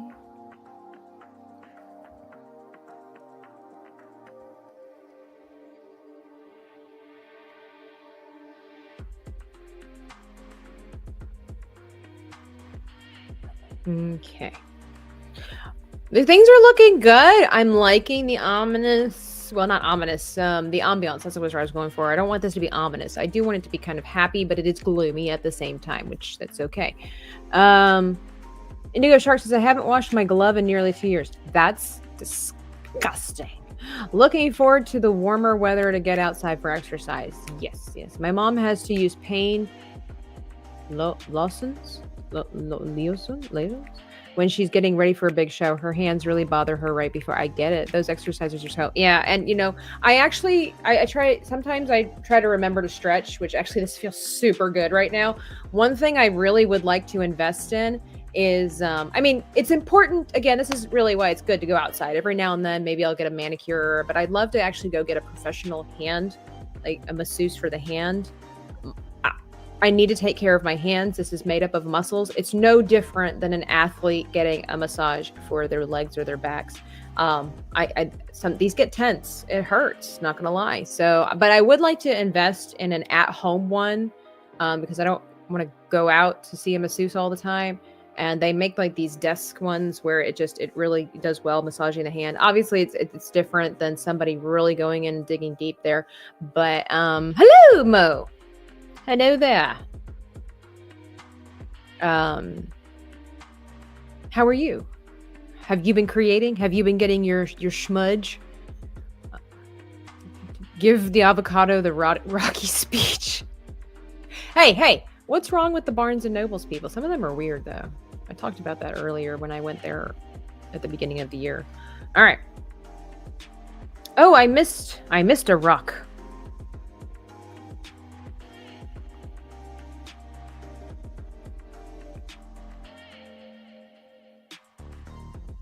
Mo, what are you proficient at drawing? You're an artist. What is it that you're like you could teach a class on how to draw this? I'm super curious. Like what is your go-to thing that you yourself will say you're good at drawing?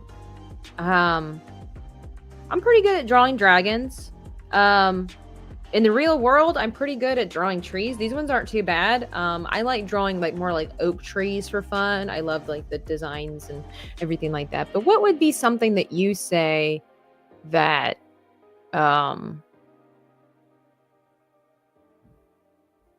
well, everybody's got a thing. Like our friend Makani is the same way. Hot chicks and robots.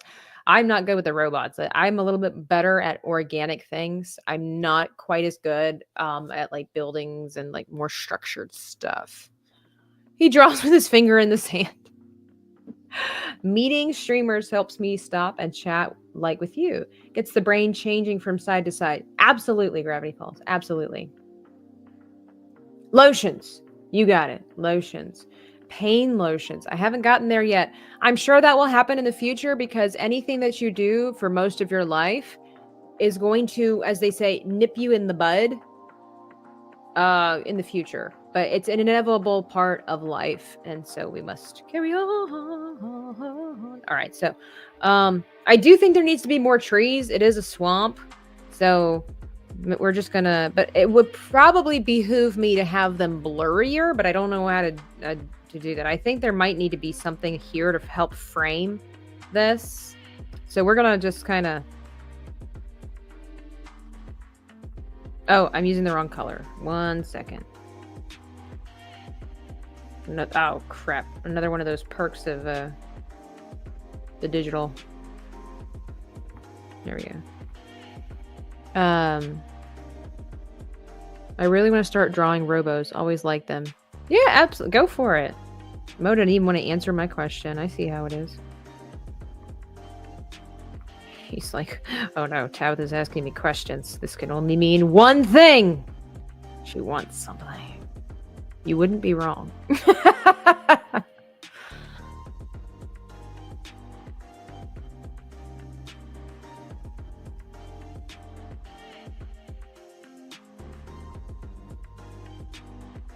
This looks like the Loch Ness Monster of trees. Okay. I do think this needs to have...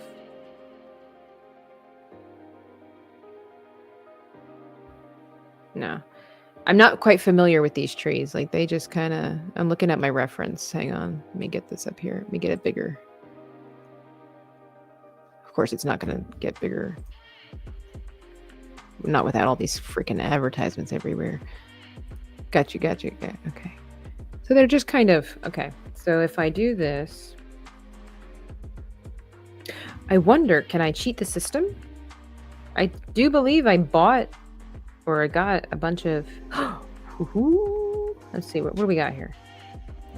Okay. Oh my gosh. Okay, yeah, no, too big. Alright, but what if I...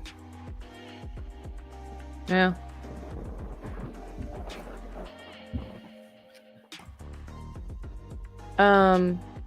Oh, we're only on the first layer of color where we're only blocking things in. We haven't done the rest yet. So don't worry, there will be moss. Moses, I'm not an expert in drawing by any means, but I love drawing silly cartoons. I always loved John Kricfalusi's Ren and Stimpy and Gendy or Jendi. Who are these people? Tartakovsky, Powerpuff Girls, and OG Clone Wars. So, like, are you saying that you like you're good at drawing cartoon characters? That's awesome. That's awesome. Work.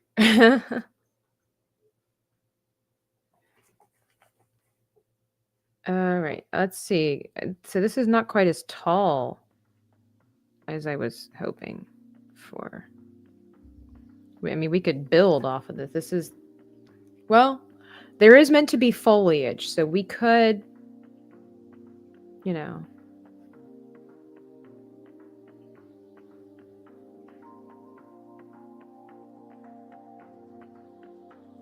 For this, I think I definitely then for practice something like this. Oh, might have to do it above. I think I'm gonna need a different layer.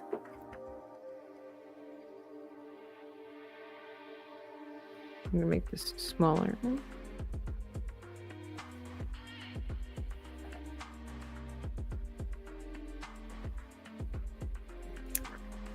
Let's see. Ooh, hold on there. Oops.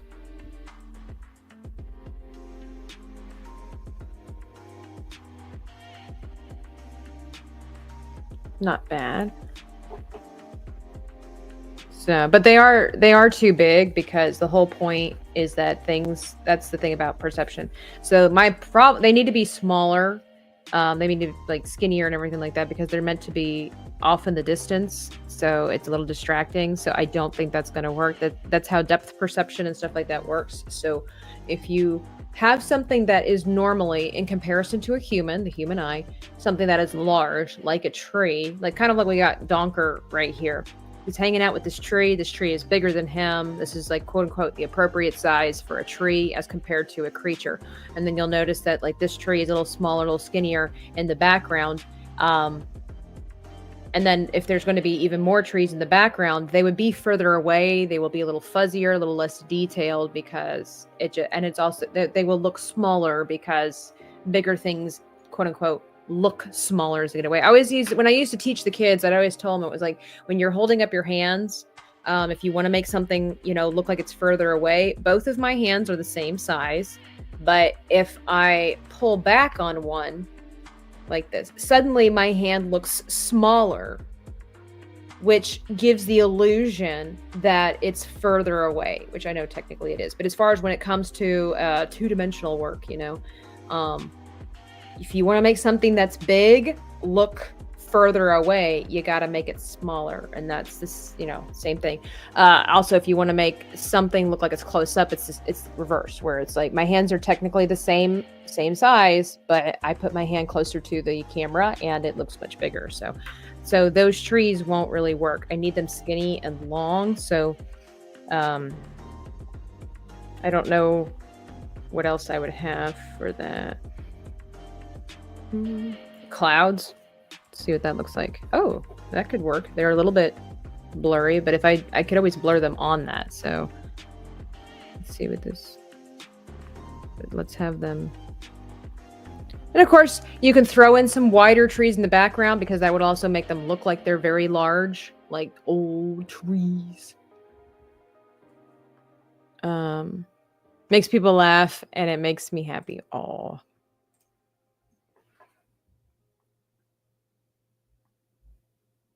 Yeah, we're just going to throw a bunch of these. Nope.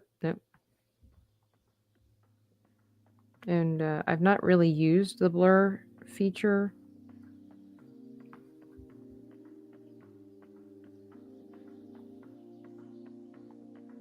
On this, but I like the wisp. Oh, that already touches my soul. I like it. See, Gravity Falls is saying what I'm saying. Yeah, you know what I'm saying. It's interesting how they do that sort of things in movies, right? The way they did that in Lord of the Rings was super cool.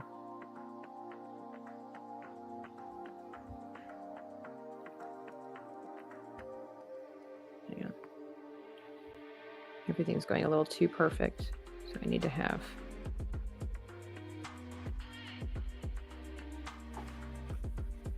See you, DL. Thanks for hanging out with us. Appreciate you, as always, in the chat. This is really what's so cool about the digital brushes, is the fact that I'm using a cloud brush. Like what? Let's see, what size is this? 16, 15? If it was bigger, like what is this supposed to look like? Clouds, my foot. That's going to be helpful for tomorrow, Mo.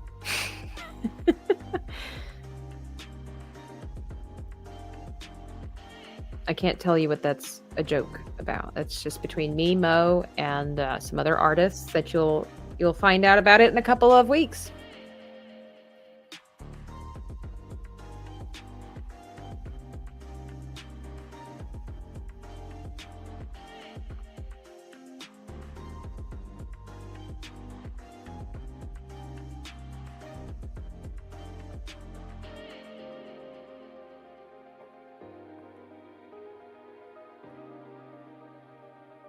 Okay. Maybe I should start from the top. There we go. And then just carry it through.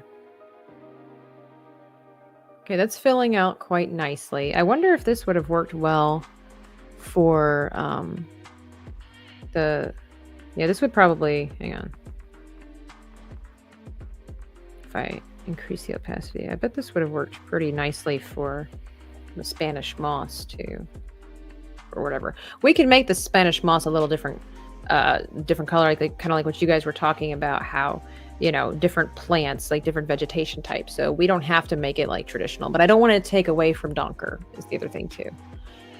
It blew my mind when my mom told me if you want to make the mountains look distant, you make them small and progressively lighter. I've never noticed in real life until she pointed it out. Yeah, and also the fact that, you know, it's blurry.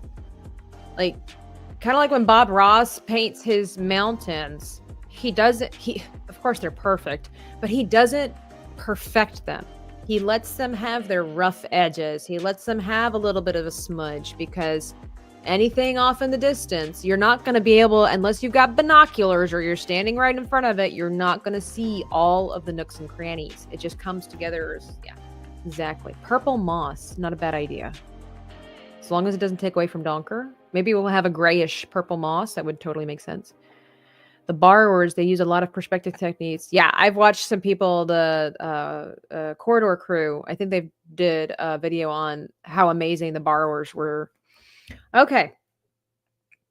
So we got some of our little trees. I kind of like that this little area here is open. I might put another, like a brighter kind of haze in there. But so now I need to do like the ground. So maybe we'll go a little bit this way and move a little bit this way. We'll go here. I'm starting to get hungry. That blueberry muffin just ain't cutting it. Ain't cutting the mustard. All right, we're going to go back to this layer. Ooh, that's... Oh, there we go. Now, if I wanted to, I could just do this and then fill it with the color. It takes away from, in my humblest of opinions, takes away from some of the experience. And then I'm going to put a little pathway down here as well. I mean, the digital's already doing so much work for us. Come on now. There's going to be bushes and stuff like this, so don't worry.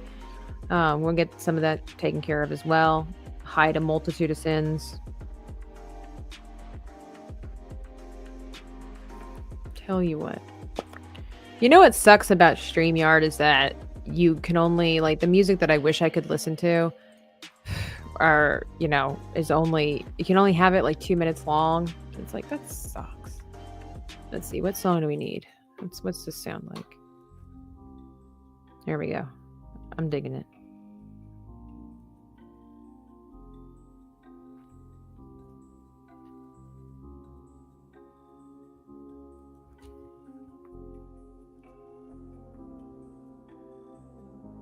So everything's supposed to be kind of dark anyway. And remember, it's supposed to kind of sort of look like a, what's it called?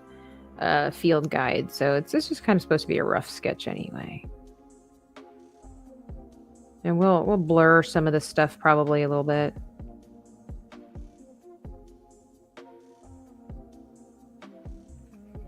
Schmoove out some of the stuff. That's one thing too. Like if you're into digital artwork, traditional, it doesn't matter what it is. I'm slowly learning that myself. Like, and when it comes, and one of the biggest things for artists is like, what's my art style? I can't figure out my art style. And girl, boy, we all been there. And so the key thing, I think that's something that I've learned is that you need to be familiar with your tools. If you don't know how they work, how you can change them, alter them, what works best with this, it'd be very difficult to figure out what your art style is because you're practicing with too many things. You see, I went crazy like most everybody, and I got all these really cool brushes, and I don't even use half of them. Not to say that they don't each have their purpose, but I need to start with a limited tool set to understand how it works, what it could do. I'm not even using Procreate in its full potential. So,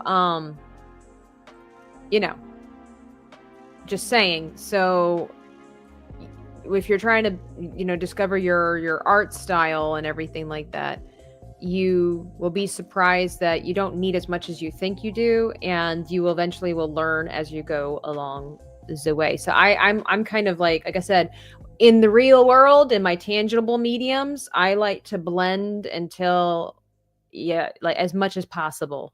It's something I'm still learning, but it's something I enjoy. But one of those things too is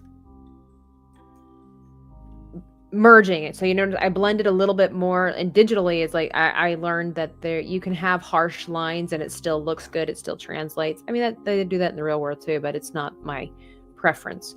And so, but I like it for my digital artwork. I don't know why it's different that way, but here we are. But yeah, it's going to be hard to find your art style if you don't even know what your tools are. Because then you're not even focusing on style, you're focusing more on the I don't know if the technique is the right word. It's not even really technique. It's just usage, just work,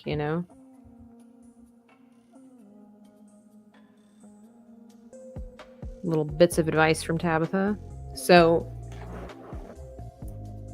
just to recap, it's really difficult to figure out what your art style is if you don't even know what your tools are or what they can do. Overwhelming yourself with a plethora of different tools like what I have done here is too much to work with when you're just getting started. It's better to start off with a little bit and get proficient with how the program works or how the tools work before focusing in on your art style. And typically, your art style comes to you organically. It's not something you can really force. It just kind of happens. And then most of the time, other people are the ones pointing out your art style to you versus you telling people what your art style is. I think that just comes when you have a big enough portfolio. But of course, you can't have a big enough portfolio until you create more and more pieces of art. And you're probably not going to create more and more pieces of art until you figure out the tools. So anyway, that's my TED Talk. All right. Okay. Well, I would love to be able to just fill all this in and then maybe go get another cup of coffee. I found this new artist. I've talked about him before. I found this new artist here on YouTube. Oh my gosh, his pencil drawings are out of this world. Guys, the level of detail that he can get with a pencil is mind-blowing. I'm going to try to get to know him a little bit better, and I'm going to invite him onto the art party. I don't know if he'll be able to come on because he works fast, but it does take days for him to get his stuff done. And it's amazing. It's just mind-blowing. Nictaro, I forget what his name is. One day I'll post his link and you guys can go follow him. I don't know if he's live right now. He goes live every day and he'll go live for like 5-6 hours a day. He's something amazing. Yeah, I don't see him live right now. Maybe that would make sense. He's married. He probably takes Saturdays off.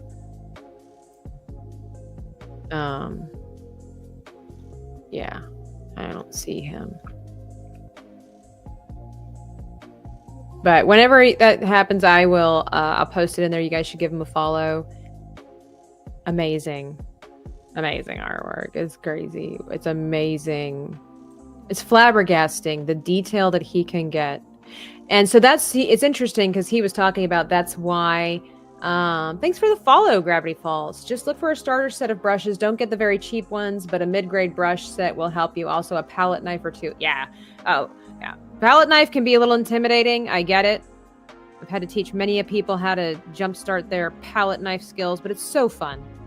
Some people don't like it. And that's the thing too. You have to figure out what you do and don't like. So don't focus so much on your art style because you first have to figure out what you do and do not like when it comes to creating and what tools you do and do not like.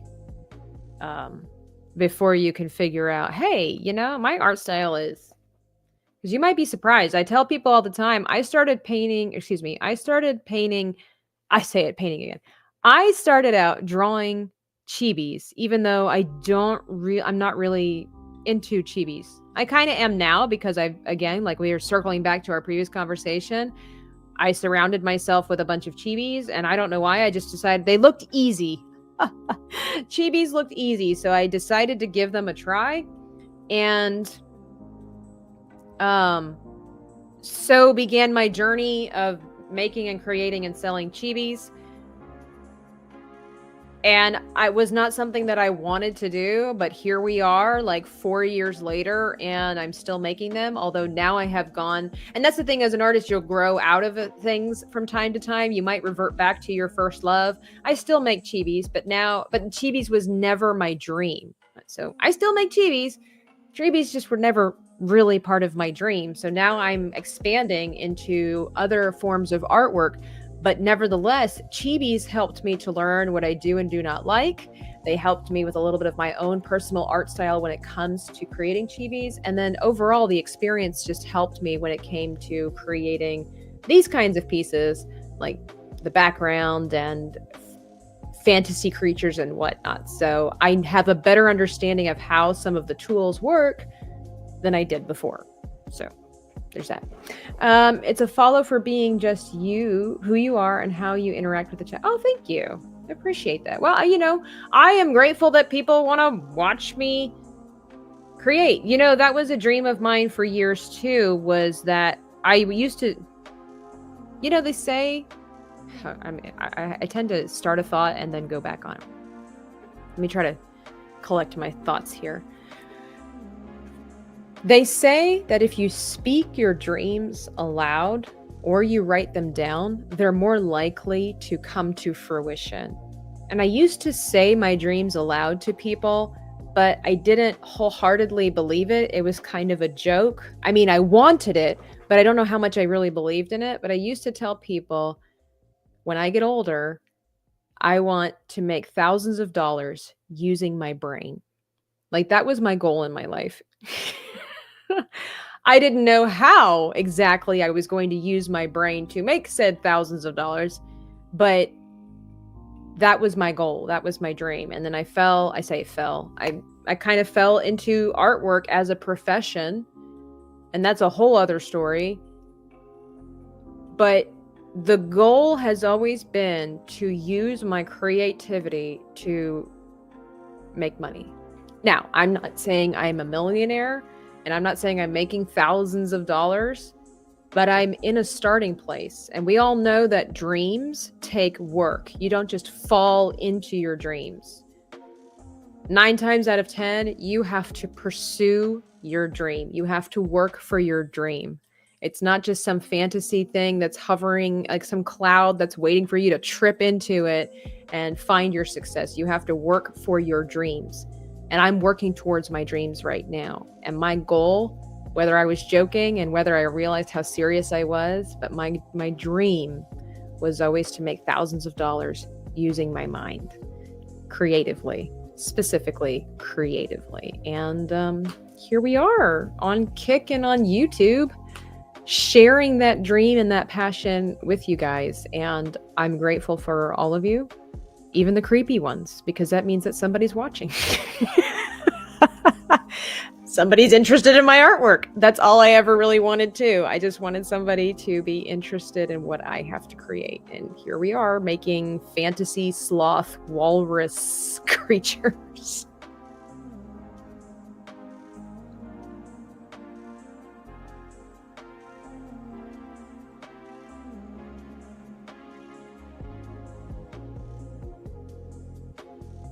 So I'm not there yet. But, to put it the way Phil Collins put it in Brother Bear, I'm on my way. If I'm willing to put the work in, I'm on my way. All right, so here we are. We're going to use our tools. I know I was talking earlier about using your tools to get better, and I should use my tools to hasten the pace. That's something else that I'm learning. professional artists, they use their tools so that way they can, go faster. Sometimes I enjoy the slowness. I find it to be a little more, I think it depends on what you're doing. If you're doing a commission piece, totally makes sense. Time is of the essence. There's a certain intimacy with the going slower, doing especially digitally, going with every brush stroke and everything, because it is somewhat cheating the system. So I think the more personal and intimate you can get with your art project digitally, the better. But I do understand, sometimes where they say work smarter, not harder. If the shoe fits, that's all I'm saying. Hey, Tommy Doyle. Welcome in. I was organizing and bagging my comics this morning. Very tedious. I believe it, because you want to be careful. Got to preserve it. Good morning, Wiley Dave. Welcome in over there. That 9 looks pretty good next to your name. I'm not going to lie. Okay, so this is the little path area we're probably going to put little rocks and stuff like that on it. We're probably not going to get to all the detailed work here today, but we're off to a magnificent start. I think this right here is the perfect place to put another rock. TBH, not going to lie.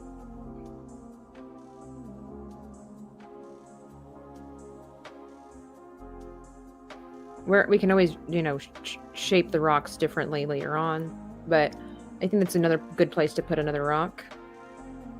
Mo was listening to me. He said, yep, all of that is true. What allows artists to make money is being proficient and consistent. Yeah, you could have really great ideas, but if you're not good at making them, it won't matter. And there is something to be said about being a likable person. I try. Not everybody likes me, and that's okay. You get older and you realize not everybody has to, and you're never going to make it. You're not going to please everybody. Everybody's got, it's like they're like books. You got, different tastes and whatnot. But you still, as long as you're a decent person, that makes a huge part. Because a huge part of selling is definitely, why would you spend money on somebody you hate? Like, that would be weird. That'd be like if Osama bin Laden had like a Patreon and you're like, I hate this guy, here's $20. Why would you do that? Meanwhile, Trump makes sneakers. Did you guys know that? He has sneakers. Fascinating. There's people out there wearing them. Why? Because they like him. I'm sure there's people out there that would have given the former, Hussein, or bin Laden, $20 because some people liked him. I'm not saying that's a good choice. Some people, we question their choices, but you know what I'm saying? Like, you have to, it's helpful to be a likable person. I mean, you should just aim for that in general. Like, we should all just try to aim for that in general. I've done woodworking for many years, but got into painting. Painting is fun, enjoyable, and helpful for the brain. But I have gotten into working with resin. Careful, make sure you've got breathing apparatuses and stuff. That stuff's dangerous. It'll rust in your lungs. It started with making coasters, but I've gotten into making jewelry, wire, and resin flowers for jewelry stuff. You don't see many people making it, and it sells. I've only been doing it for 9 months, but truly good for you. I tried resin work, and I really enjoyed it. I just, after a while, that's the thing. If you look at my YouTube channel and you go way back, I've been all over the place. Painting, drawing, resin. Like, I figured out what I enjoy, and what I wish to pursue, what I enjoy and wish to pursue, because just because you enjoy it doesn't necessarily mean you should pursue it. But I made a lot of resin art. You can go back in my YouTube archives, and I enjoyed it very much. It was super fun. And then I had to pass the torch on to someone else because I was like, this is getting expensive. I sold some at like arts and crafts fairs and stuff like that, and some on Etsy. It was great, but it just wasn't where my passion was. That was not the type of creativity that I wished to channel. So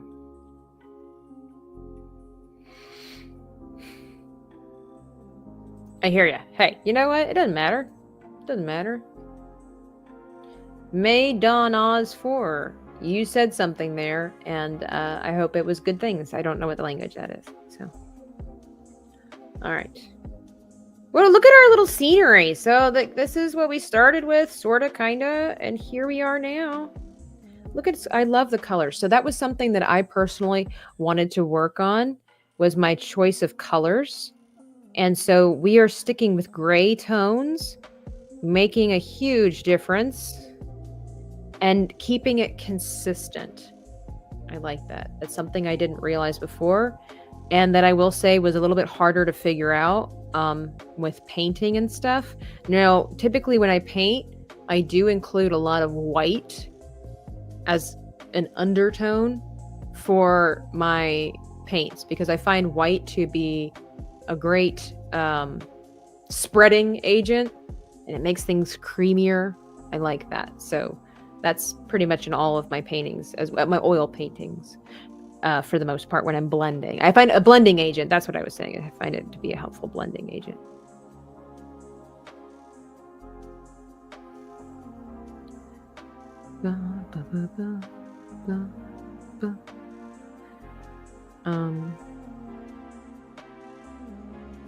Thanks for the follow. What is that? Spider Poppy? Yo, just stop in and say what's up. Have a nice stream. Thank you. It's been a wonderful stream. I have a wonderful audience. Wonderful, as a old preacher I used to know used to say. Wonderful, wonderful. Old man Williamson. He in heaven now. Yeah, I like this.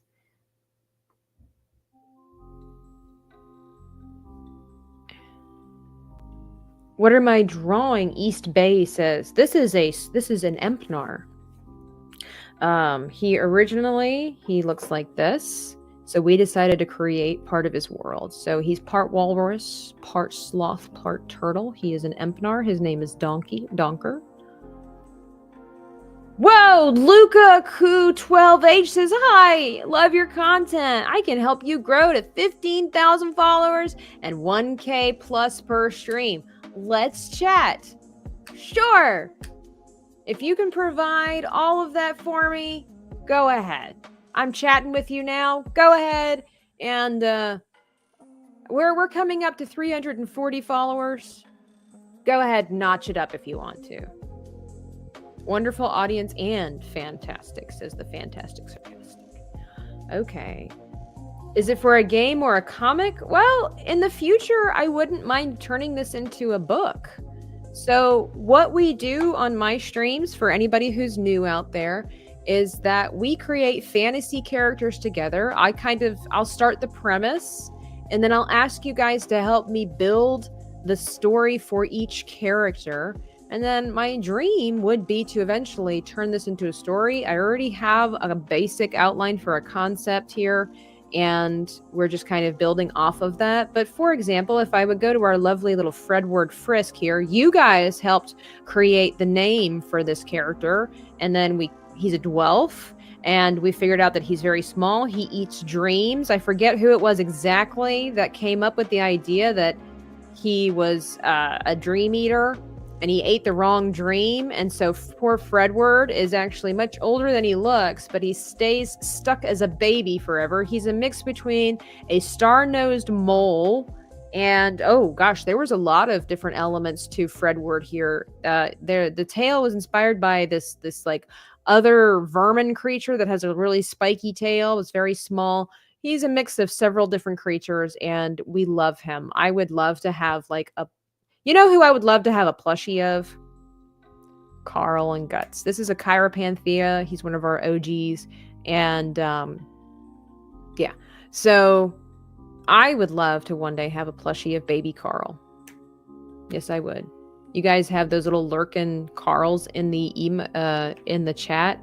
I would love to have a baby Carl and baby Guts. Yeah, exactly. We draw in the book, and then I bring them digitally to life. But we start off in the book. It's over on my shelf over there. It's a very large book that one of my subscribers sent to me, and we create this fantasy world. So one day, who knows? One day we'll see.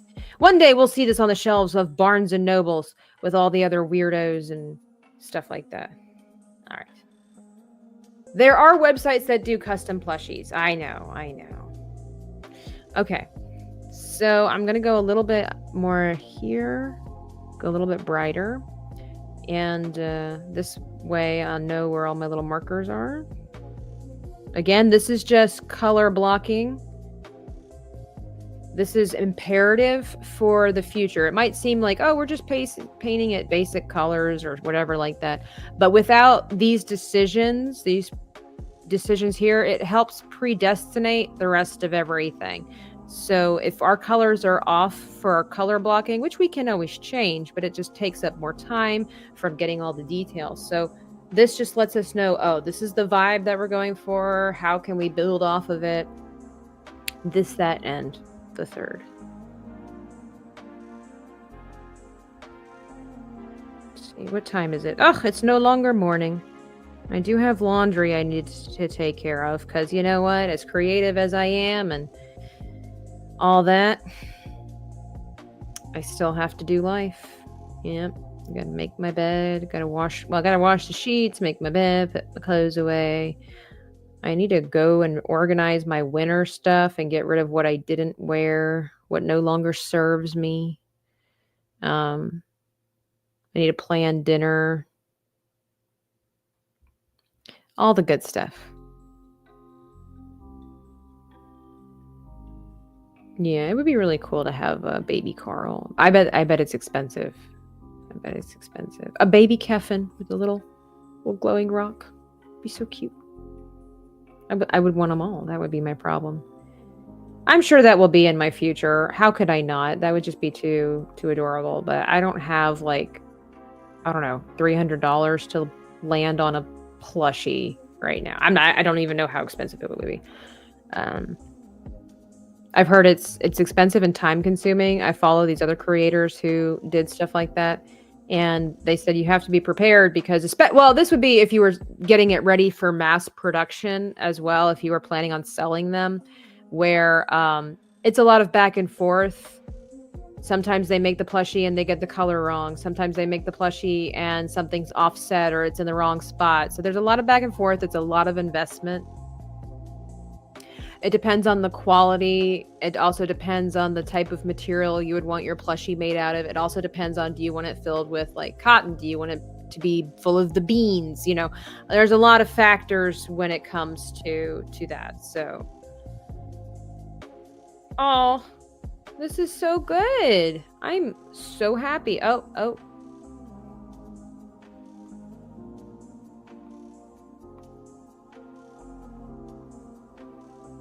Wow, I don't want to do that. We'll just make him a little glowing orb earlier or later on.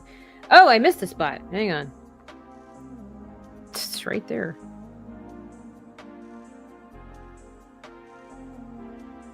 I've got a new video dropping on Monday. It's from my new old channel, so some of you may have already seen it, but I'd appreciate if you'd watch it anyway, or at least give it a like.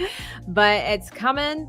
And some brand new, never seen before videos are coming your way on the channel every Monday. Keep an eye out for it. And we're working on some summer art challenges. It's gonna be great.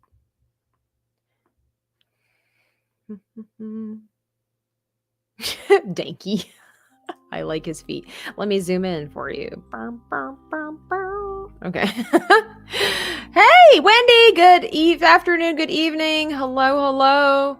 Call this guy Beanie and sell Beanie plushies. No, this is Donker. He already has a name. Okay. I think. Here, I'm going to just fill that in. I believe, except for filling in Donker, which if I bring him back, here he is. I think then we're good to go. I might color him on a separate layer. All right, so let's do the whole work smarter, not harder thing. just because we're coming down to it. Oh man, I'm so happy with how this looks. Guys, you don't even know the hours that I put in studying other people. You don't even have a clue. Earlier this week, I go through, I think every artist does, periodically I go through like these moments. It could be a couple of days, it could be a week. I call it my quarterly cycles of self-loathing. It's not really every quarter, but it just sounds cool that way. Where it's just like, how am I supposed to achieve what I really want? And I go through a couple of days where I just feel like everything is terrible. And even though I'm proud of the stuff that I've made, I'm not where I want to be. So I sulk. I will sulk. It's terrible. I don't like it. I'm not saying I'm proud of it, but I'm just being real with you. This is the art. You guys subscribed to the artist struggle when you came to Tabitha. Sorry. But I do try to be a burst of, positive energy, but there are times where it's hard because it's hard. It's difficult because it's like, I feel like I started late in the game. So in my mind, again, it's one of those things you like surround yourself with, whatever, and it feeds your brain. And all of a sudden I'm like hyper fixated on how I'm not like somebody and I wish I would have had this advantage and that, or I started early, and you start getting into the wish mentality, and that's not healthy. And so fortunately, I will say that I do have enough mental fortitude that I don't allow those moments to linger. I have to work for it. I have to push past myself and just, talk to myself over and over again saying, Tabitha, look how far you've come. Look at what you've created. You're better than you used to be. And if you quit now, you'll never be that person you want to be. So just suck it up, buttercup. But sometimes I have to have those moments of defeat. So that, sometimes you do. Sometimes you just need to sit in the corner, watch a TV show, eat some ice cream, drink a big cup of water, and then get back and turn the game back on. It's just how it is. And I think most artists go through that. But and so what I do when I'm, I don't know, maybe I'm just weird. What I do when I'm going through these moments of self-loathing is a lot of times I'll just keep watching other artists. I will just keep watching other artists and learn. Also because I just love art and I find it entertaining as well. People like Jazza are amazing. But I'll just watch. And I'll learn and I'll grow and I'll store the information away and I'll be like, okay, how do I do that? I really like that. I don't need to do it exactly like that person because I'm mature enough to know now I will never create like that person to a T, but I can glean from it and become better and who I want to be. So when I zoom back, I'm like, this is going in the direction of the person, of the artist that I want to be. I'm not quite there yet. I mean, obviously this is just the foundation, but like I'm already thrilled with the colors. I have seen the growth in my color choices. You guys don't even know what a big deal that is. It's a huge deal because color is very influential in whether somebody enjoys it or not. And if you want to create stories, you have to choose colors that work. And so, there's all of that, but I choose not to give in to the darkness which is hard. Sometimes you have, like we were saying earlier, dreams don't just happen. They don't just fall in your lap. You got to work for them. And sometimes you got to face your nightmares in order to get to the dream. You can always wake up from your nightmare and then the next time you'll just have another dream. But it happens. But I'm here to say, I'm here to testify. You can get to the other side too. Don't give up. You can do it. Donker is the Dutch word for dark. Dunkel is in German. I don't know if that's slang or not. But so very close. So he's a mixture of a turtle, a sloth, and a walrus.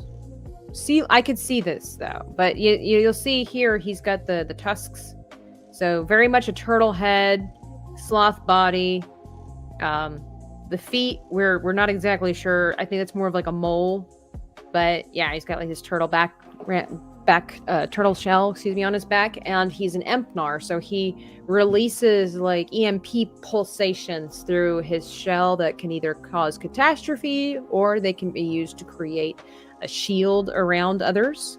But he was damaged in the war, and so it's not safe for him to release those pulses, otherwise it just kind of scatters. Having lived with a professional fine artist for the better half of my entire life, I can say, not being a drawing sculpting artist myself, I don't know of a single artist that doesn't go through this. Exactly. It's part of the process. It's all, there's not a lot of ways that you can just change that. Encouragement is always good and beneficial, but at the end of the day, we just got to make up our own minds. Like, are we going to get on the horse or not? Like, we going to just sit around and cry about it, or are we going to get better? I hear you, says Gravity Falls. It helps the brain get more creative when you watch other artists. There has been a time I've walked away for 3 to 4 days, but I'm not giving up. Yeah, sometimes you just got to give yourself a break. It is mental exhaustion for sure. And so, actually, this is not the color that, this is not what we started with last time. Last time, I think, let's see, we started with like this color and then we got darker, didn't we? Oh, I don't remember. Something like that. So we'll just, yeah. Oh, too big. It's part of the process. You know, they say that, artists are moody, and men who are artists are more girly or emotional. It's just because it's not girly. It's just you're more aware or in tune with your emotions because you're really passionate about what you're doing. And, so when it doesn't work out, when you work really, I think any person, it doesn't matter if you're a football player, it doesn't matter if you're an interior designer, when you have a vision, but you can't seem to make it come to pass, no matter how hard you work, and it's frustrating, it's discouraging, right? And you can either quit or you can learn and keep going. And so you have to do that even if you're in athletics. You study other footballers. I'm referring to soccer players, by the way, but even American football folks, that's why they watch, they study. They're like, you see his form, you see how he carries his back. I mean, you see that with, we have tons of weightlifting videos, every day, all day on every social media platform of people filming themselves lifting weights. Good for them. But they will do this, people who are interested in that will study. And they're like, okay, they're like personal trainers. It's like, hold your shoulders this way, otherwise you'll hurt yourself. And this is the reason that you can't lift beyond whatever, is because, I don't know, you're not pushing your hips out the right way. It's all the same. It's all the same. I'm still going. I know it's a long day. I need to make sure I stand up today because I've been sitting a lot. So, okay, I have this little section here. I think I'm going to make it a little bit darker. I really, really need to quit. I'm hungry and I want more coffee. The sunshine, if it's nice outside, is calling my name. Maybe I'll go for a bike ride. That would be nice. I'm really enjoying riding my bike lately. It's so much fun.